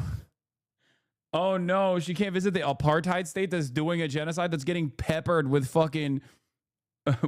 peppered with cluster munitions right now. Oh, no. She only lives in one of the best cities on the fucking planet. Oh, no. I'm sure that will be devastating. Leave it the Third Way to call on Democrats to drop something very popular with voters, calling out Epstein's enablers, and to instead do something very unpopular, defending unconditional taxpayer dollars for Israeli war crimes. And they say progressives give Dems bad advice. Did you see China also hitting the you miss 100% of the shots you don't take? Update. China says peaceful reunification will solve Taiwan's energy crisis amid Iran war. I told you. I told you this too. What did I say? Day one, frame one. What did I fucking say? What did I fucking say? I said this will also cause Taiwan to reconsider its allegiance with China. Taiwan doesn't have gas. Taiwan needs gas. Taiwan doesn't have natural gas. Taiwan needs natural gas for its chip manufacturing. What did I tell you? Taiwan doesn't have oil. China has oil. What did I tell you? Piker Broadcasting Service for tomorrow's news today. Okay? Piker Broadcasting Service. This is why y'all fucking pay me the big bucks. Okay? This is it. And also, It's so funny. U.S. intelligence believes China prefers taking control of Taiwan without force. Oh my God. Oh my God. It's again, another thing that I've been saying for years and years. Oh my God. Shocking. What? You mean to tell me the official state position on Taiwan, peaceful reunification, is, it turns out, the actual Chinese play? What? What? Because of you, I changed a guy's mind about this yesterday at the DSA? What? No way. So you mean to tell me when the Chinese government openly says that for years and years, as its long-standing policy, that turns out that was the case? Turns out that was the truth? Chad Weihua in the replies. Why are you saying China taking over Taiwan is peaceful? Oh my God. Amerifats. Amerifats. Wake up. Wake up, Amerifats. I beg you. Wake up to the realities. Wake up to the fucking realities, Amerifats. Wake up now. Not tomorrow. Wake up now. Okay? Wake up. The burger heads are confused. They're like, what do you mean? What do you mean? It's just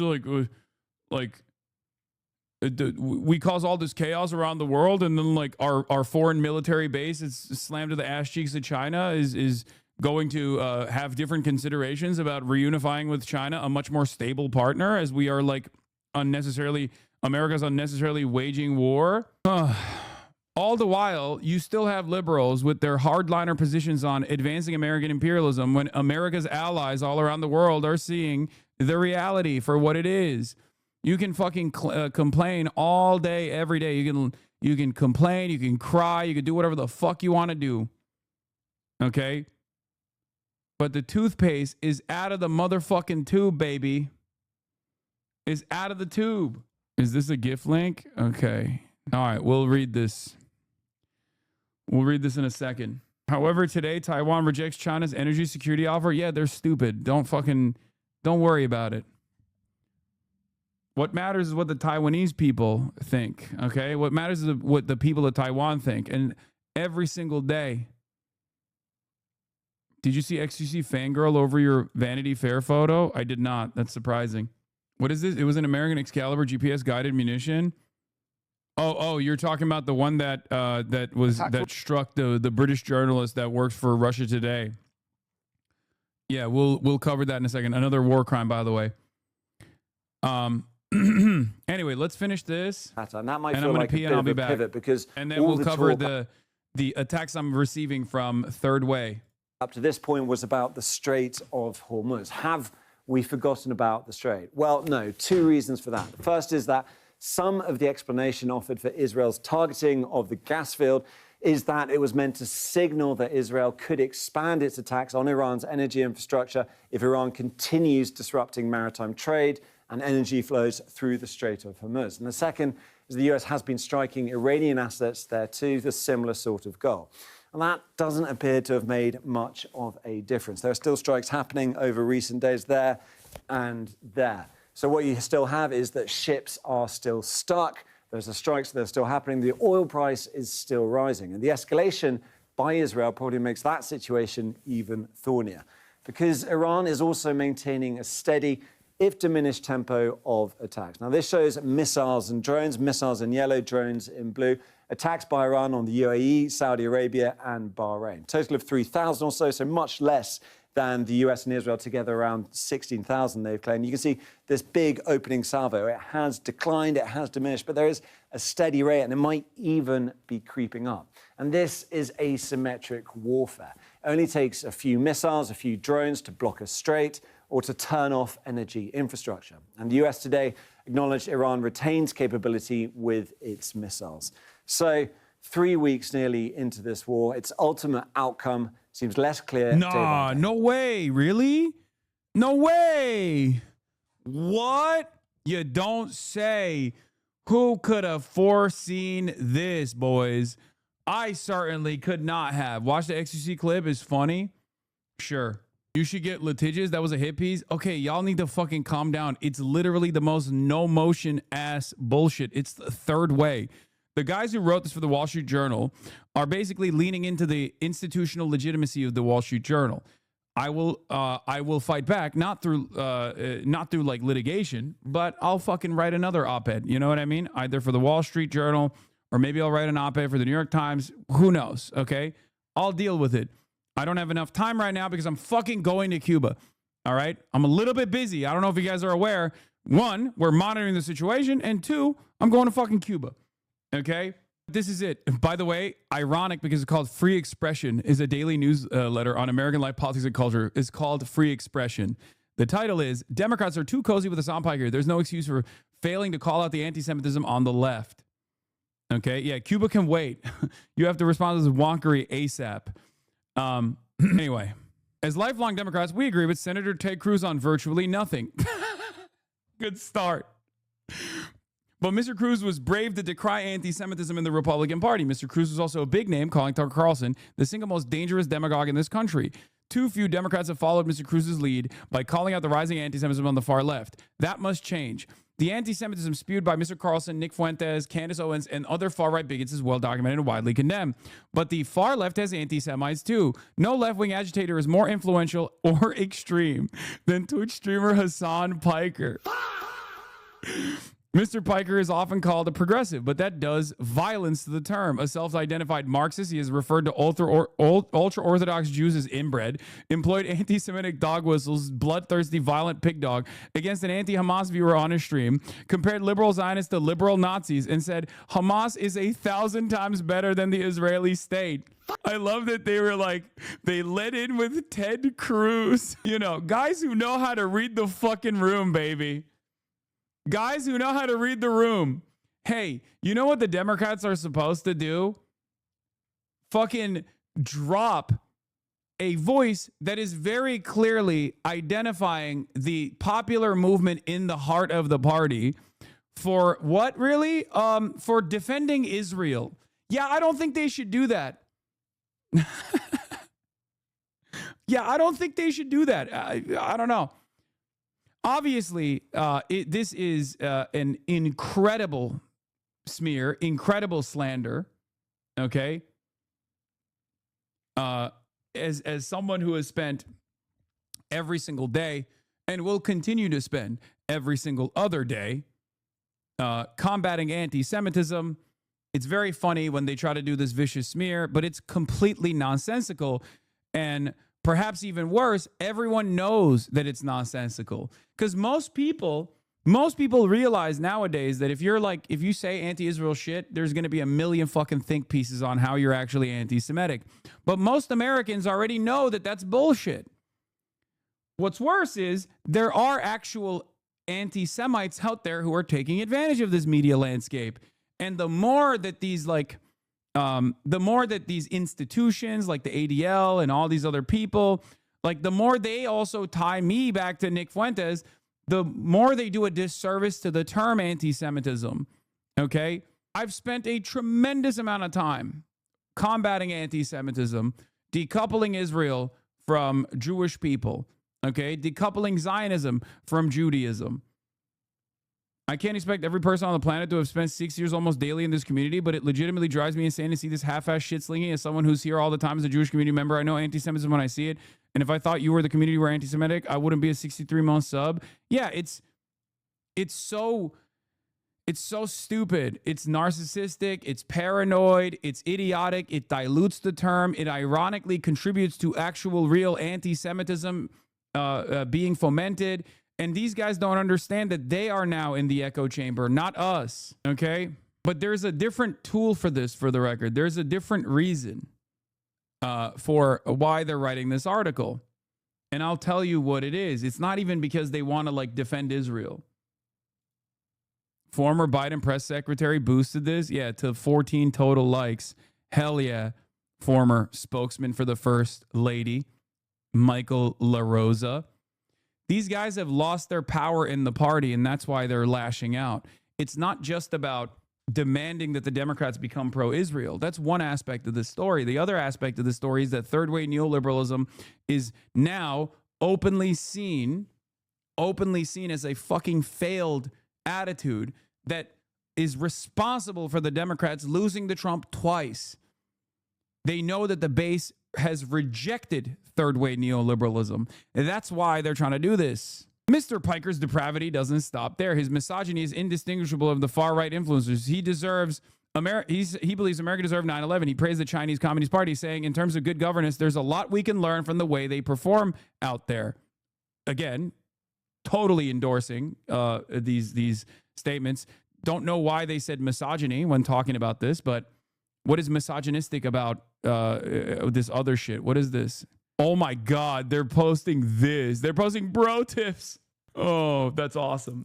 Anyway, Mr. Piker is anti-American, anti-women, anti-Western, and anti-Semitic. No Democrat should engage with him. All should seek to push him to the fringe where he belongs. This isn't happening. The Pod Save America team put him on stage at CrookedCon. Abdul El-Sayed, a candidate for Senate in Michigan, tweeted a picture of himself celebrating Piker with a supporter. California Representative Ro Khanna, a possible presidential hopeful, pushed back on X against concerns we raised about anti-Semitism on the far left, declaring his pride in going on Mr. Piker's feed. Mr. Piker chimed in to support him. Handing Mr. Piker a microphone isn't magnanimous or respectful of views that test your priors. Going on a show isn't a sign of bravery or willingness to talk to the other side or to show up in challenging places. All these things do is support a bigot, but few dare to speak that truth. By the way, the guys that are saying I'm a bigot are the guys that I yell at all the time who do so much work to make the Democrats drop any kind of social progressive value. Okay? I'm the bigot, not them. The guys that tell the Democrats, you shouldn't worry about abortion rights. You shouldn't worry about trans rights. You should worry about, continuing to offer shitty, bottom of the barrel, third way neoliberal positions to the American public that has no appetite for this whatsoever. Okay? Few dare speak that truth. The only prominent Democrat to call out Mr. Piker's bigotry directly so far is New York Representative Richie Torres. Again, a blossoming figure of progress in the heart of the party that truly understands. Have you guys noticed that Richie Torres shut the fuck up about Israel? Very strange how he's also stopped being Israel's biggest attack dog. Other Democrats must follow suit. They bring up Richie Torres' idiotic letter to Twitch. Left-wing anti-Semites are savvier than the Nazi endorsers on the right who marched in Charlottesville and sat for dinner with the president. The anti-Semites of the left cloak their attacks in critiques of the present Israeli leadership. Many American Jews, including us, abhor Israel's current leaders. Criticism of Israeli policy isn't anti-Semitic. The Israeli-Hamas war was a humanitarian catastrophe for Gazans. Oh shit, you scared the fuck out of me. What is all that? Okay. No, I don't want it. Hello, Kaya. The Israel-Hamas war was a humanitarian catastrophe for Gaza. Settler violence against Palestinians in the West Bank is appalling, but the Jew haters on the left go much further. They use loaded words taught in social justice seminars: apartheid, genocide, settler colonialism. They push age-old tropes about Jewish wealth and influence, Epstein class, turning tax the rich into tax the Jews, and they replace the word Jew with Zionist, which, by the way, I didn't do this, and I would never do this. And it turns out this was one random psycho and had nothing to do with DSA San Francisco, for the record, that story. But whatever, they're fucking lying anyway, so they'll continue lying. And they replace the word Jew with Zionist. This language is more than offensive. It can beget violence. Last year, an alleged murderer seemingly inspired by left-wing rhetoric killed 2 people for the crime of being at the Capitol Jewish Museum. That's a crazy way to explain that story. Democrats must understand that accepting anti-Semitic figures like Mr. Piker into the mainstream puts Jewish Americans' lives in danger.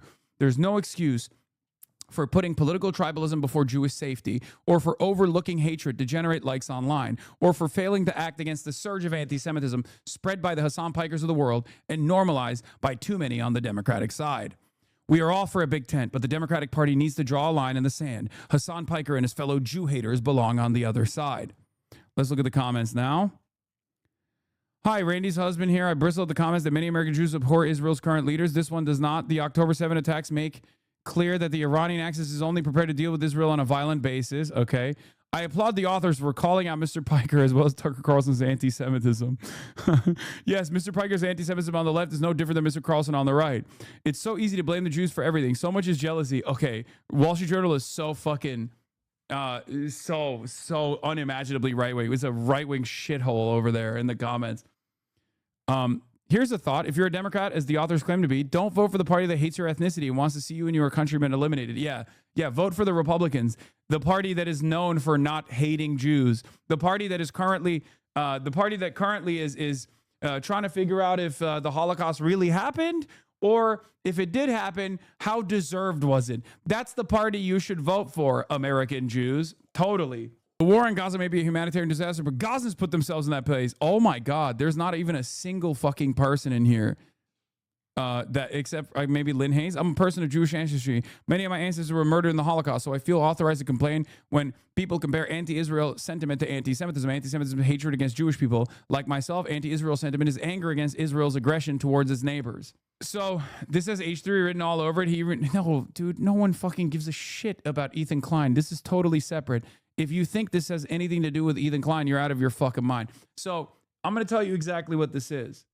Okay, sounds like slander. You might have to talk to a lawyer. Man, shut up. No, it's slander, but it doesn't fucking matter. Okay, and you need to understand this is the most low motion, no motion having ass article that could have ever been written. And the reason for why it's written is not even to defend Israel, which is unpopular in and of itself and idiotic in and of itself. The real reason why they're writing this is because Third Way has completely lost its institutional control. Okay? Third Way has lost its institutional control. Kyle agrees with chat. I know. Listen to me.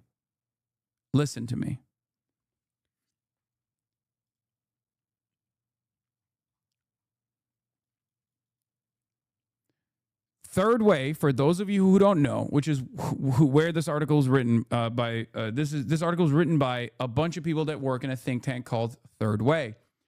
Third Way is basically the post-Bill Clinton think tank that was designed to make the Democratic Party into what you fucking despise. Okay, the Democratic Party that you hate was designed carefully by Third Way. Never heard of Third Way before today, by the way. Yes, I've talked about it before. Sometimes I reference third way neoliberalism. Many of you are oblivious to what it is. But they are centrist Democrats, okay? They build themselves as centrist Democrats, right? I said Third Way is the exact reason why Democrats lost to incompetent fascists like Trump twice. They can't publicly defend neoliberal corporate centrism, so they lean into another wedge issue, Israel. These guys have no ability to read the room. Neoliberalism and Israel has no base. The reason why they angled this article on the issue of Israel is because they think that if they just say like, oh, this guy's an anti-Israel bigot, which means that he is an anti-Semite, right? That they think they can actually bully politicians from not associating with someone like myself because they're fucking stupid and think that I am almost single-handedly responsible for how much people fucking hate Israel now. Okay? They're dumb. It's that simple. They're stupid. Because if you strike me down,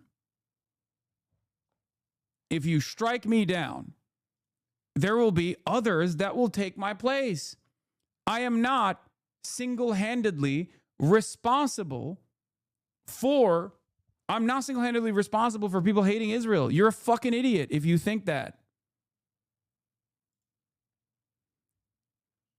Do you understand? I'm a megaphone.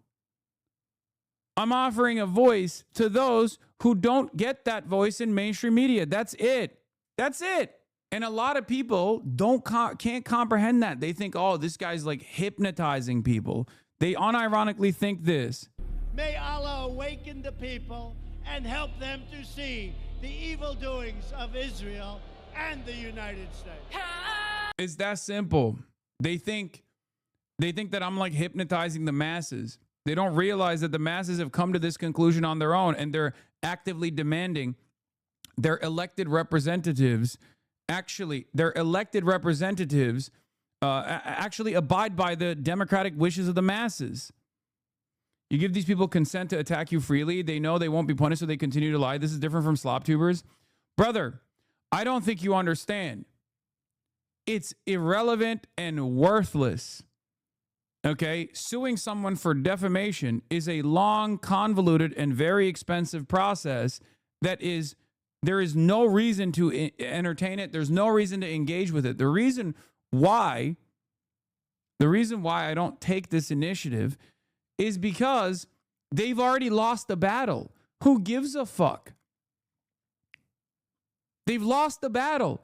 I spent years and years eating this fucking slander non-stop. What good did that do them? I was deplatformed. I had financial opportunities actively taken away.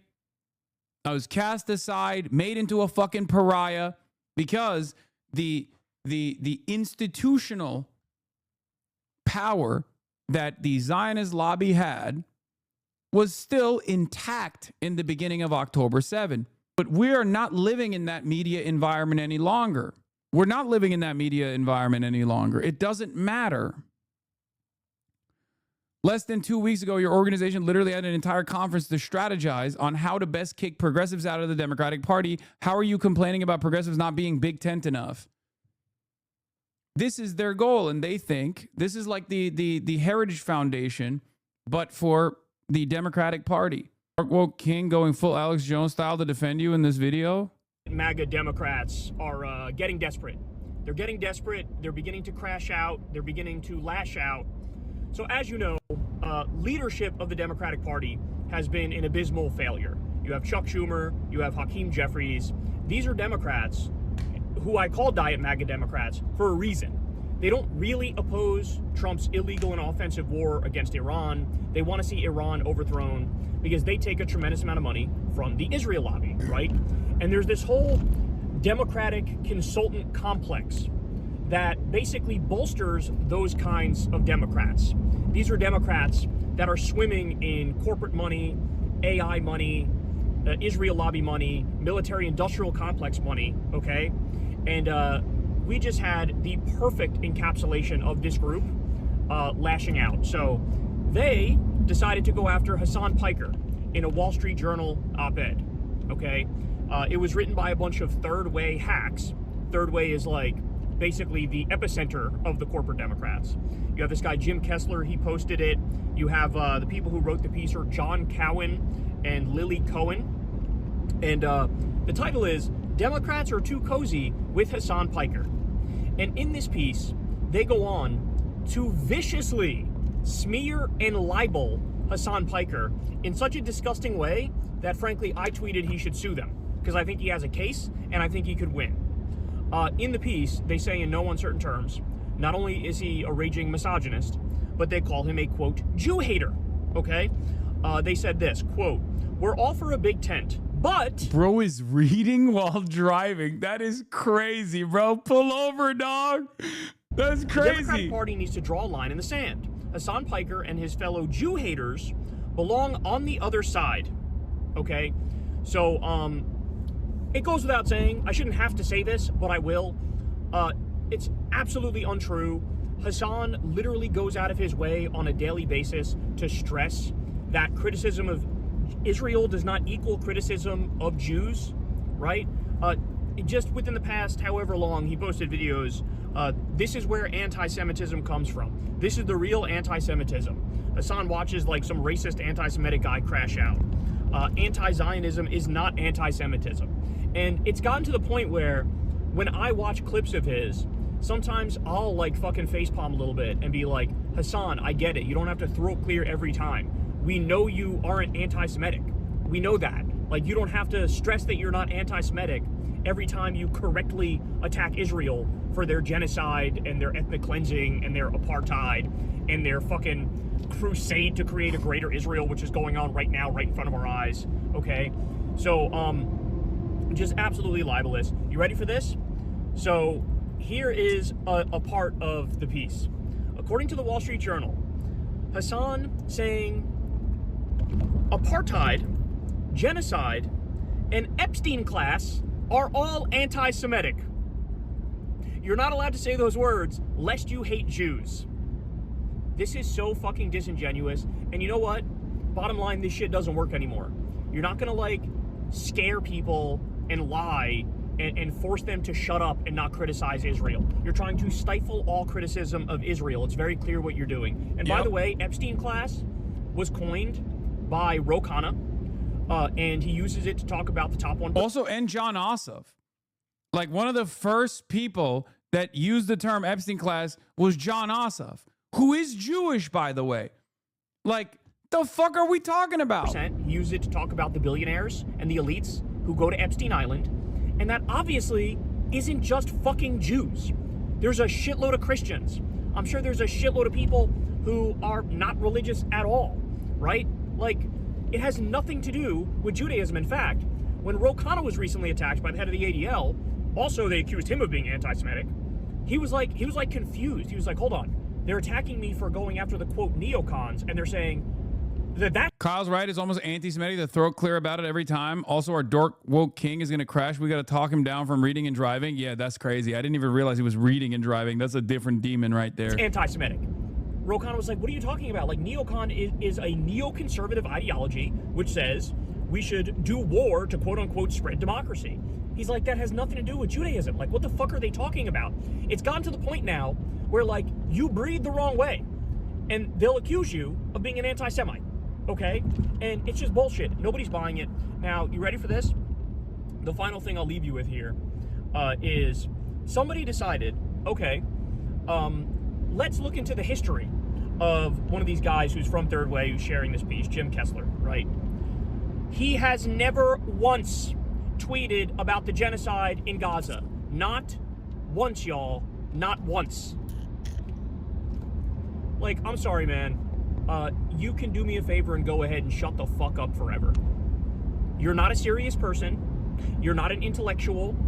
You're not an analyst. You're not a truth teller.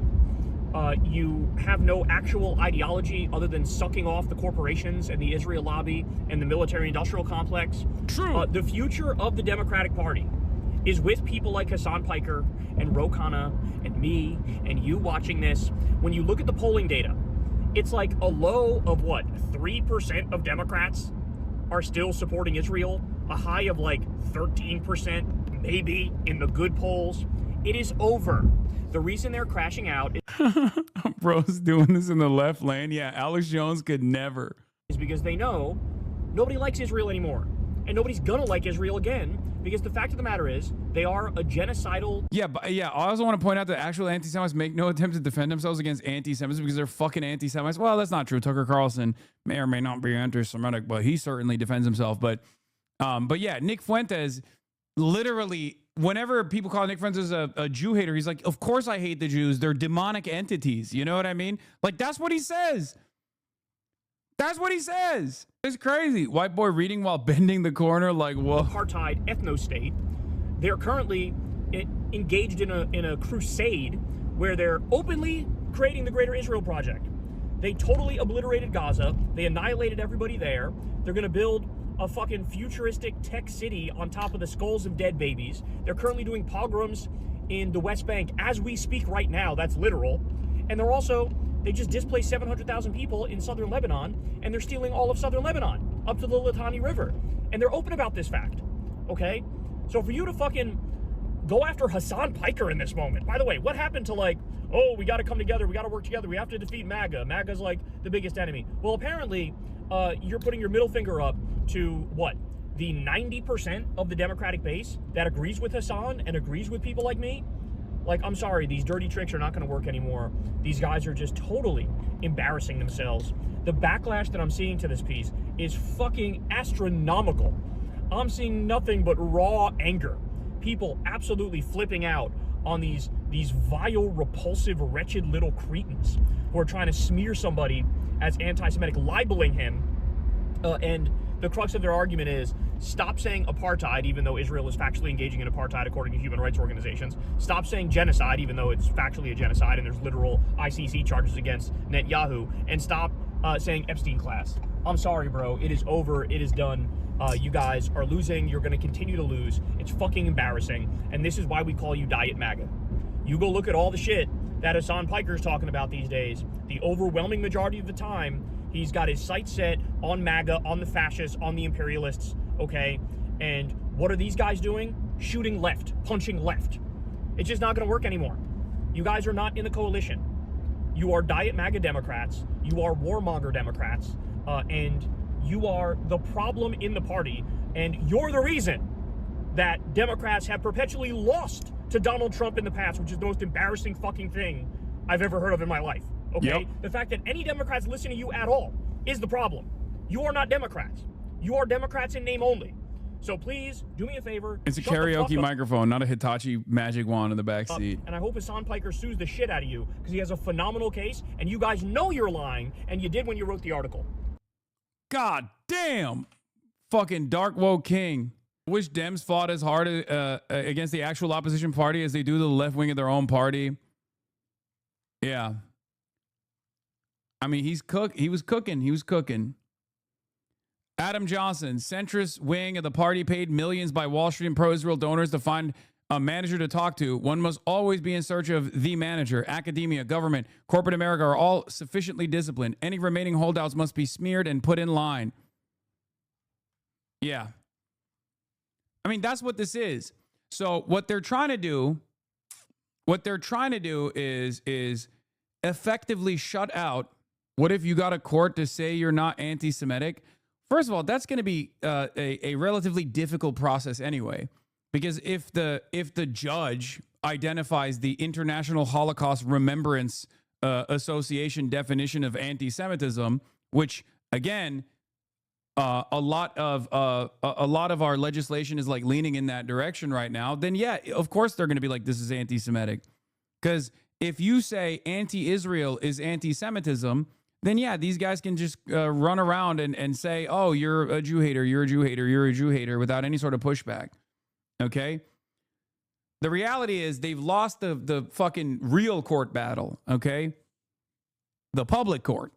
They've lost it. They can't do that, right? They can't do that at all. They can't change people's attitudes on Israel. So what they're trying to do is make it as annoying as possible.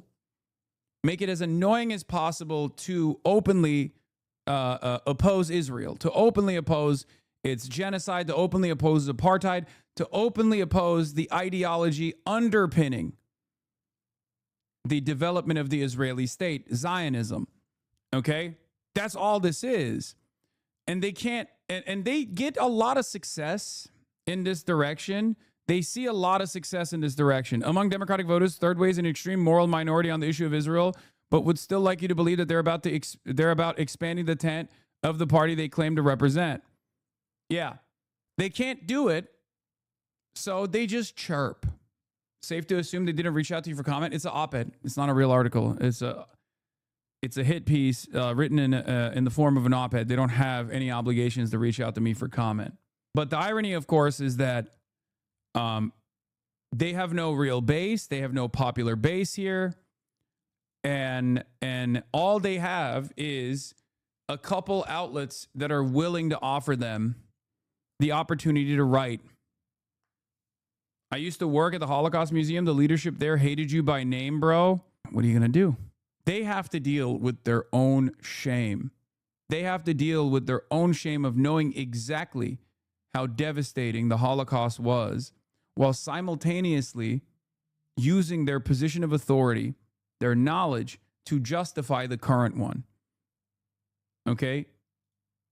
If they had the capacity to feel shame, they would fucking feel it. What is this? Saudi Arabia video message is now threatening Iran. Oh, God, that's awesome.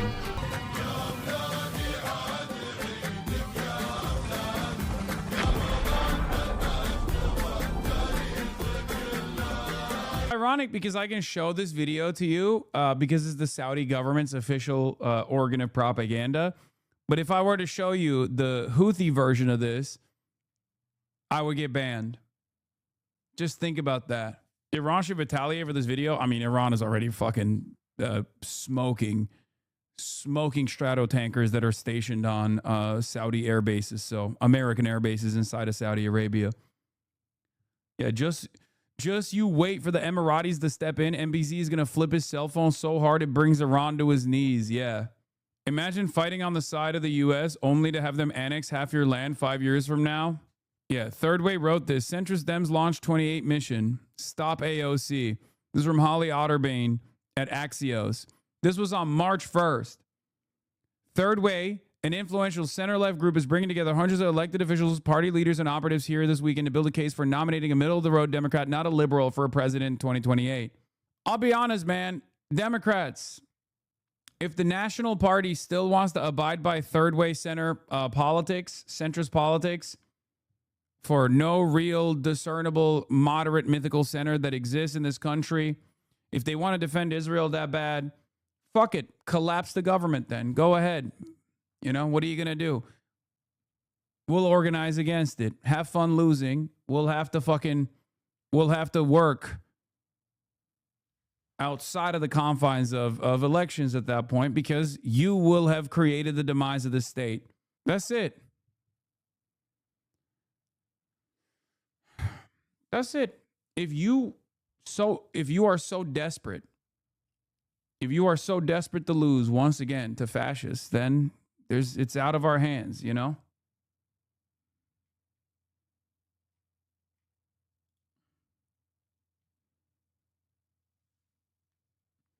I met a guy who works for Aramco today, and he got out of Saudi right when the bomb started falling. I joked that Aramco won't be there this time next year, and he said, "That's why I'm retiring," in a joyful voice.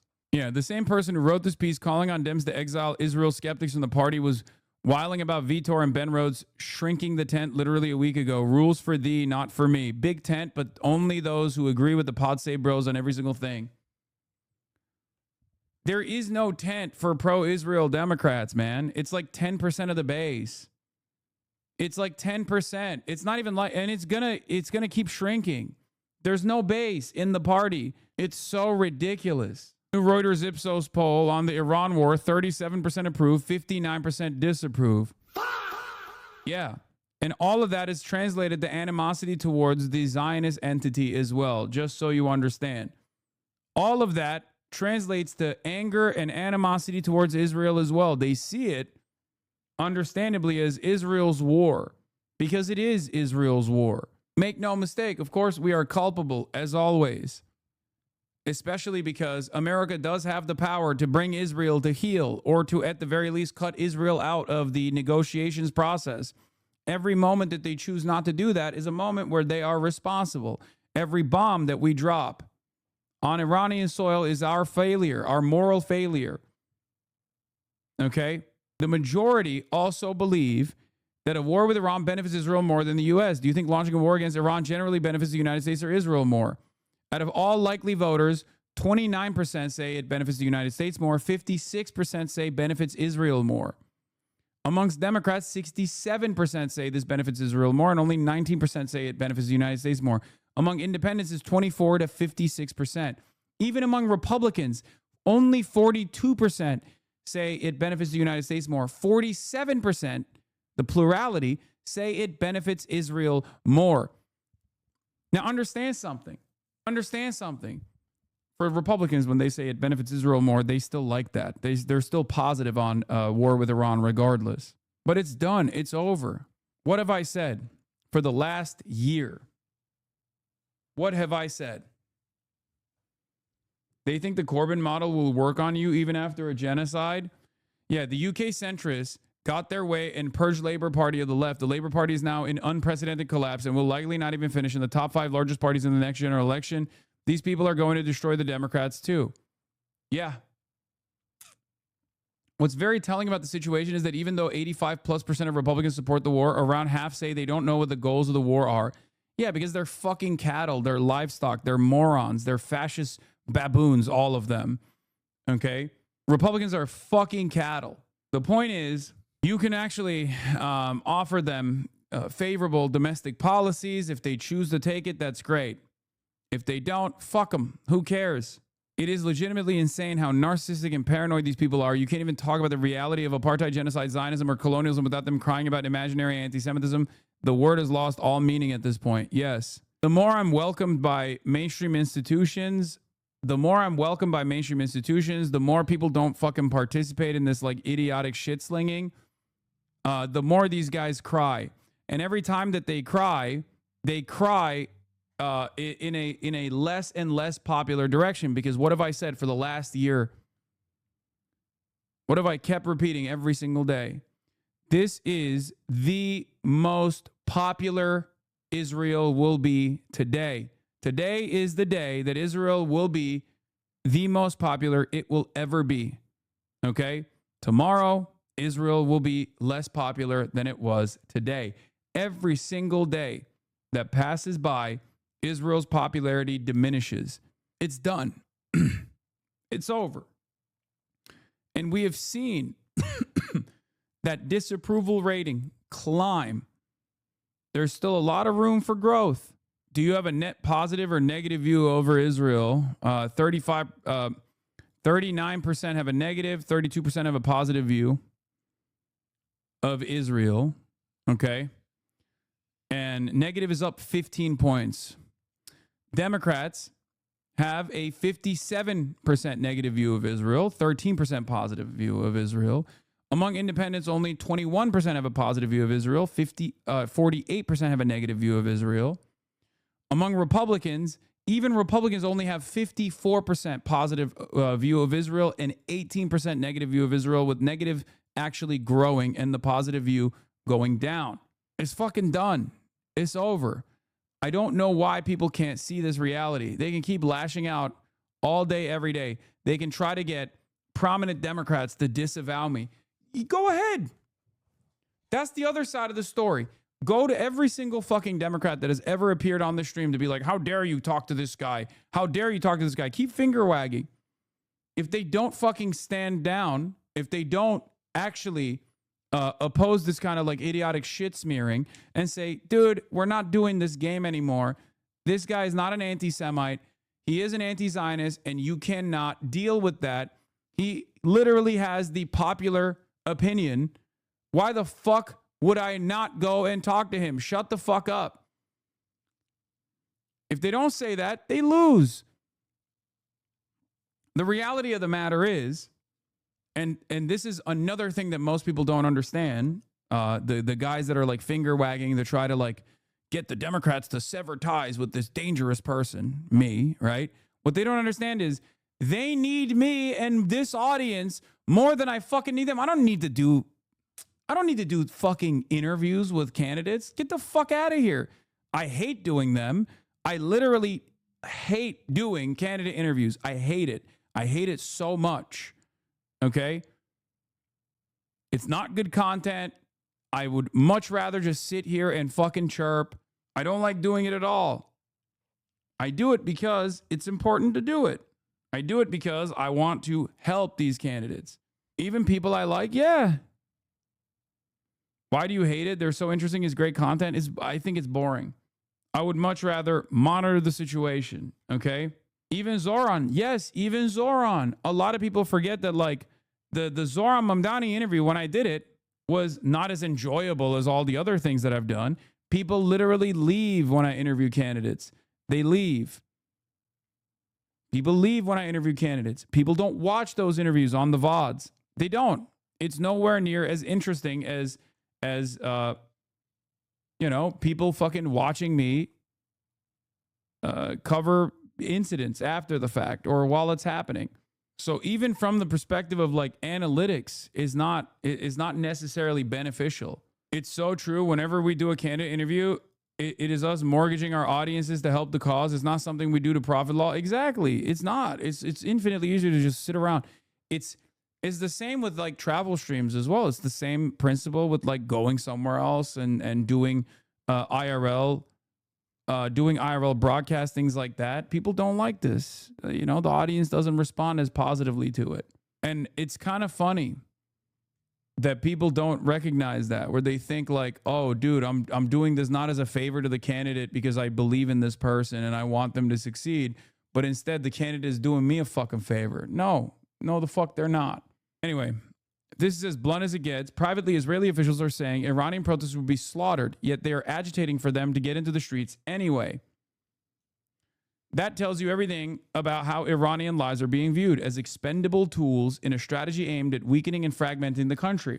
This war has already hit infrastructure, civilian areas, and cultural sites. It is certainly not just about the Islamic Republic. It's about imposing severe costs on Iran as a whole. It's about collapsing the state. It's about turning Iran into a failed state. That is what the goal is. And yet many of the same Iranians being encouraged to rise up are consuming narratives that obscure this reality entirely through Israeli-backed propaganda machines like Iran International and online echo chambers. The gap between rhetoric and reality is extremely dangerous. It's a strategy that relies entirely on calculated deception of the Iranian people, weaponizing their hopes and dreams to maneuver them into dismantling their futures and their nation.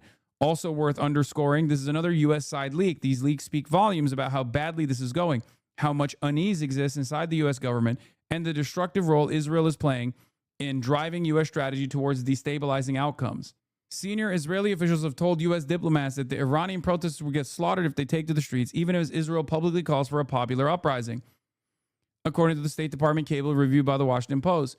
For the record, before you say, oh, Iran is so brutal, don't you think? Isn't this justified? Doesn't this justify intervention? They're at war. At that point, you are basically willingly turning yourself into an agent of the foreign state that is trying to destroy you. Okay? There is no country on the planet that wouldn't actively deal while they're literally being bombed, actively deal in the exact same way as the Iranian government might hypothetically deal with the protesters if they were to try and fucking destabilize the country and turn it into a fucking failed state at a time when they have to hold it intact. Okay? That's just the reality. You have to understand. You have to understand that no country on the planet that is invested in maintaining sovereignty and defending its citizens would allow them to work openly with a foreign state that is fucking bombing them in real time. Okay? That's it. Senior Israeli officials have told U.S. diplomats that Iranian protesters will get slaughtered if they take to the streets against Iran's government, even as Israel publicly calls for a popular uprising, according to the State Department cable review by the Washington Post. Israel knows this, by the way. Israel wants this to happen so that they can get more just cause to continue pummeling Iran, to change the calculation a little bit, to win the hearts and minds to the best of their ability in their fucking unlimited death and destruction campaign. I will not fall for it. Maybe some of you will, but it's totally ridiculous to expect the state to not directly and militarily deal with collaborators. It's ridiculous.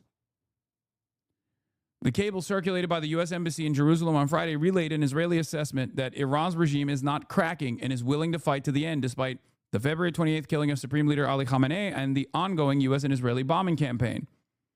The regime killed thousands during wide-scale anti-government demonstrations earlier this year. If large numbers of Iranians return to the streets, Israeli officials say the people will get slaughtered because the Islamic Revolutionary Guard Corps, Iran's principal military force, has the upper hand, according to the cable.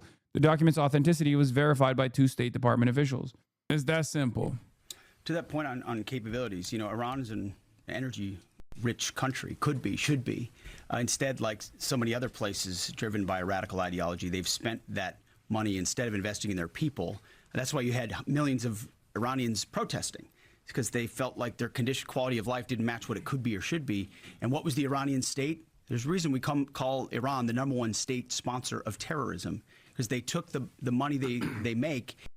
You are right. It's so boring to do interviews in IRLs and you're helping them at the end of the day and they turn your backs on you and the fight. Please stop believing in opportunists like Mamdani, etc.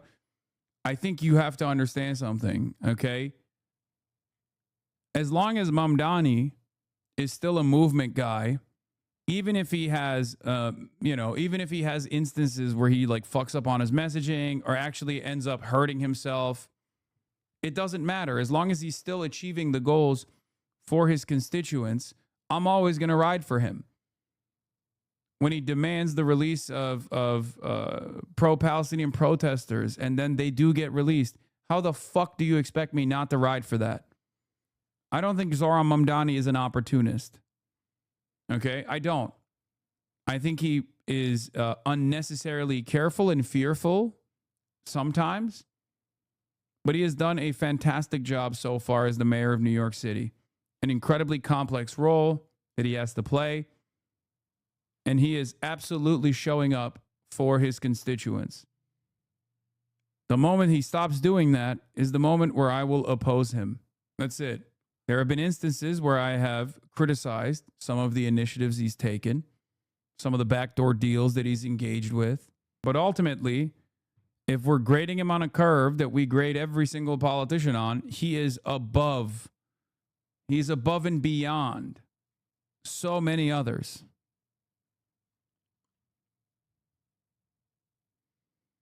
It's boring to me as a horrible critique for necessary conversations and interviews. Okay, dude. Well, you're boring too. Sorry. I mean, I love you and I'll keep doing it regardless, but. And they invested in tunnels, and they invested in missiles, and they invested in launchers and UAVs, and we are destroying and degrading that in historic proportions. But it doesn't mean they won't still have some and try to hold people at issue, which is why we're fighting every single day to continue to compel. And you mentioned embassies and consulates. Unlike previous administrations, we are doubling and tripling down on ensuring that our people, regardless of their Department of War, Department of State, whatever they do, are secure in those facilities. And the best like the Baghdad embassy, the most secure embassy on the planet right now. Defense is a good offense. Yeah, we see those CRMs go brrr, and then a drone, just a fucking lawnmower, fly directly into the embassy in Baghdad. And so we're not afraid to go after and kill anybody, and we have a lot of them attempting to target our diplomatic facilities. Iran, you know, we're not surprised that they would indiscriminately target, and we're still seeing that. Jerry. I still can't believe that fucking the F-35 fighter jet was damaged by Iran. That's crazy, man. Now we continue to cover developments really across the U.S. and Israel. Oh, we got another one. I obviously have to cover another funny moment that took place with the Japanese Prime Minister. Very funny moment. So Takaichi is in Washington, D.C. today. I got to show you that because I got to leave soon. But before I do that, I said, every day he surprises me. A reporter asked him the question, why didn't you tell the allies, specifically Japan, because this was a big deal for Japan, that Japanese people were very upset that Trump did not inform them that they were going to do a joint strike on Iran. They had Japanese nationals inside of Tehran. And obviously, Japan relies on the Strait of Hormuz for its entire energy, right? So this escalation should have been, this escalation should not have happened without like previous assurances to partners, right? Security partners. I don't like when we treat foreign governments like natural disasters when they commit atrocities. It sounds so much like a Hasbro people. Any state that would do what Israel did after 10/7. Of course, no, Japan and US are very good friends. But one question, why didn't you tell US allies in Europe and Asia, like Japan, about the war before attacking Iran? So we are very confused about we Japanese citizens. Well, one thing, you don't want to signal too much. You know, when we go in, we went in very hard, and we didn't tell anybody about it because we wanted surprise. Who knows better about surprise than Japan? Okay? Why didn't you tell me about Pearl Harbor? Okay? Right? The audible groans in the room. Ooh. Oh, that's so awesome. I mean, he still got it. He still got it. That's so funny. He still fucking got it, baby. You know, he's asking me, do you believe in surprise? I think much more so than us. And we had to surprise him, and we did. And because of that surprise, we knocked out, the first 2 days, we probably knocked out 50% of what and much more than we anticipated doing. So if I go and tell everybody about it, there's no longer a surprise, right? Okay, one. I cannot believe it, dude. It's just, what an insane thing to say. What a fucking insane thing to say. If anything, Japan knows all about the surprises. Why didn't you tell us before Pearl Harbor? Oh, he's such a fucking freak. Oh my God. Oh, by the way, the war effort is not going well at all. Once again, Iran missiles have hit the Haifa refinery in Israel in major escalation. Israel war against Iran, developments in the Middle East, developments in the Gulf, developments really across the world. Newsday is southwest of Ramallah in the occupied West Bank, monitoring developments in Israel. There was a strike on the Israeli city of Haifa. Do you know what was hit? Well, Sarah, we know now, after the Israeli military censor also cleared the information, that the oil refinery in the Haifa Bay was hit, as was the electricity company. There are some power outages reported in the Haifa area. The Israeli Minister of Energy has said that work to repair that damage is ongoing, and there were messages of reassurance to the public that there are no dangers of leaks, petrochemical leaks from that hit to the oil refinery. But this is a significant development, if you will, one that was considered remote even earlier on in the day, when we heard from a member of the Israeli Security Cabinet who was basically mocking countries that were being targeted now by Iran, and saying that basically that Israel didn't have oil resources and gas resources to speak of, and that Iran wasn't targeting them. Haifa port is very strategic for Israel. It is home to Israel's Navy, to the nuclear submarines, to the oil refineries and the petrochemicals, and now it has been hit. It is not clear whether this was a shrapnel, an interceptor shrapnel, or an Iranian missile shrapnel, but the damage is unmistakable. Noor, I'm looking at just recent developments in Israel. So Israel has hit the oil depots in Tehran. They also hit yesterday the Iran's gas facilities. And Iran has said, well, in that case, if you're going to do that, we're going to hit energy facilities across the Gulf. And now you're just reporting that they hit an oil facility in Haifa.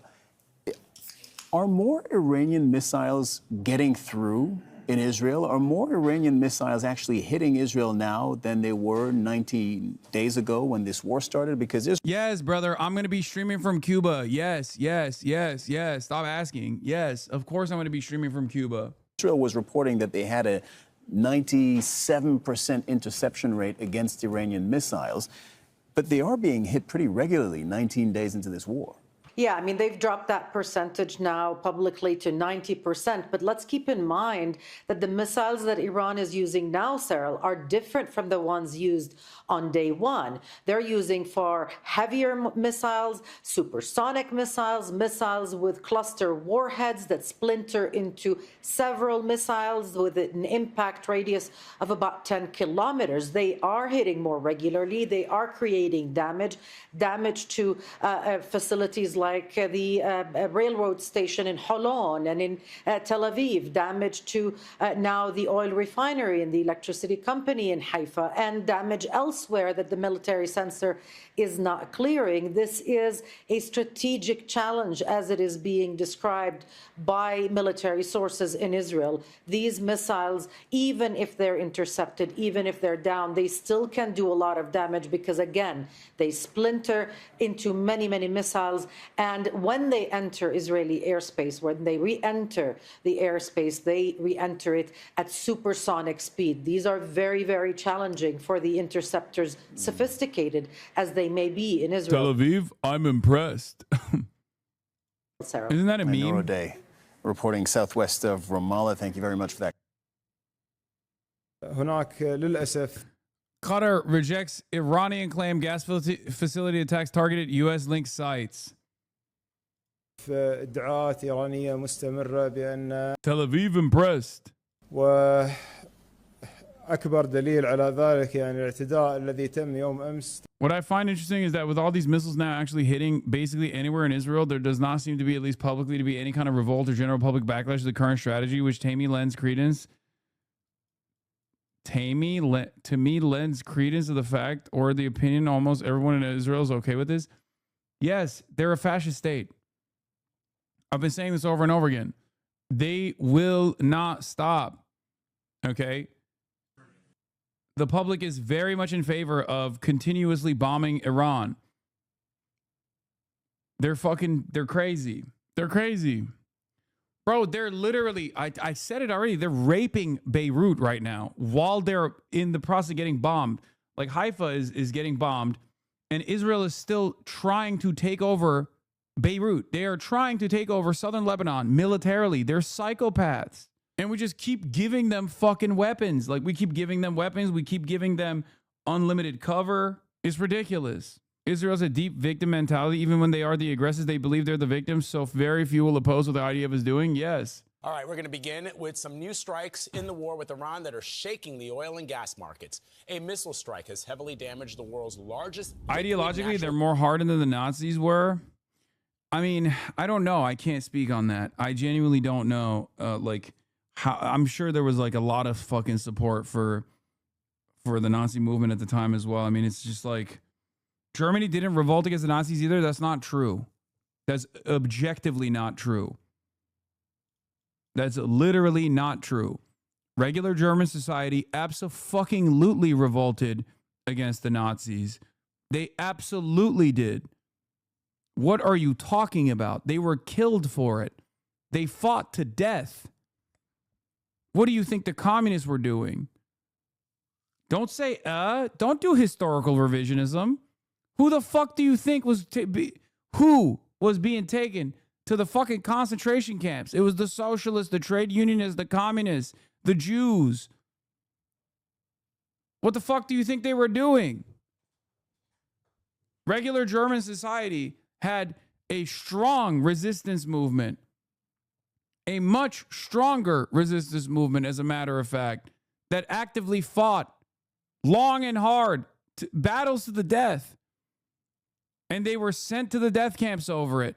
It's not even a comparison. This is not a defense of Nazi Germany. This is a defense of the socialists, the communists, the Jewish Germans, the partisans.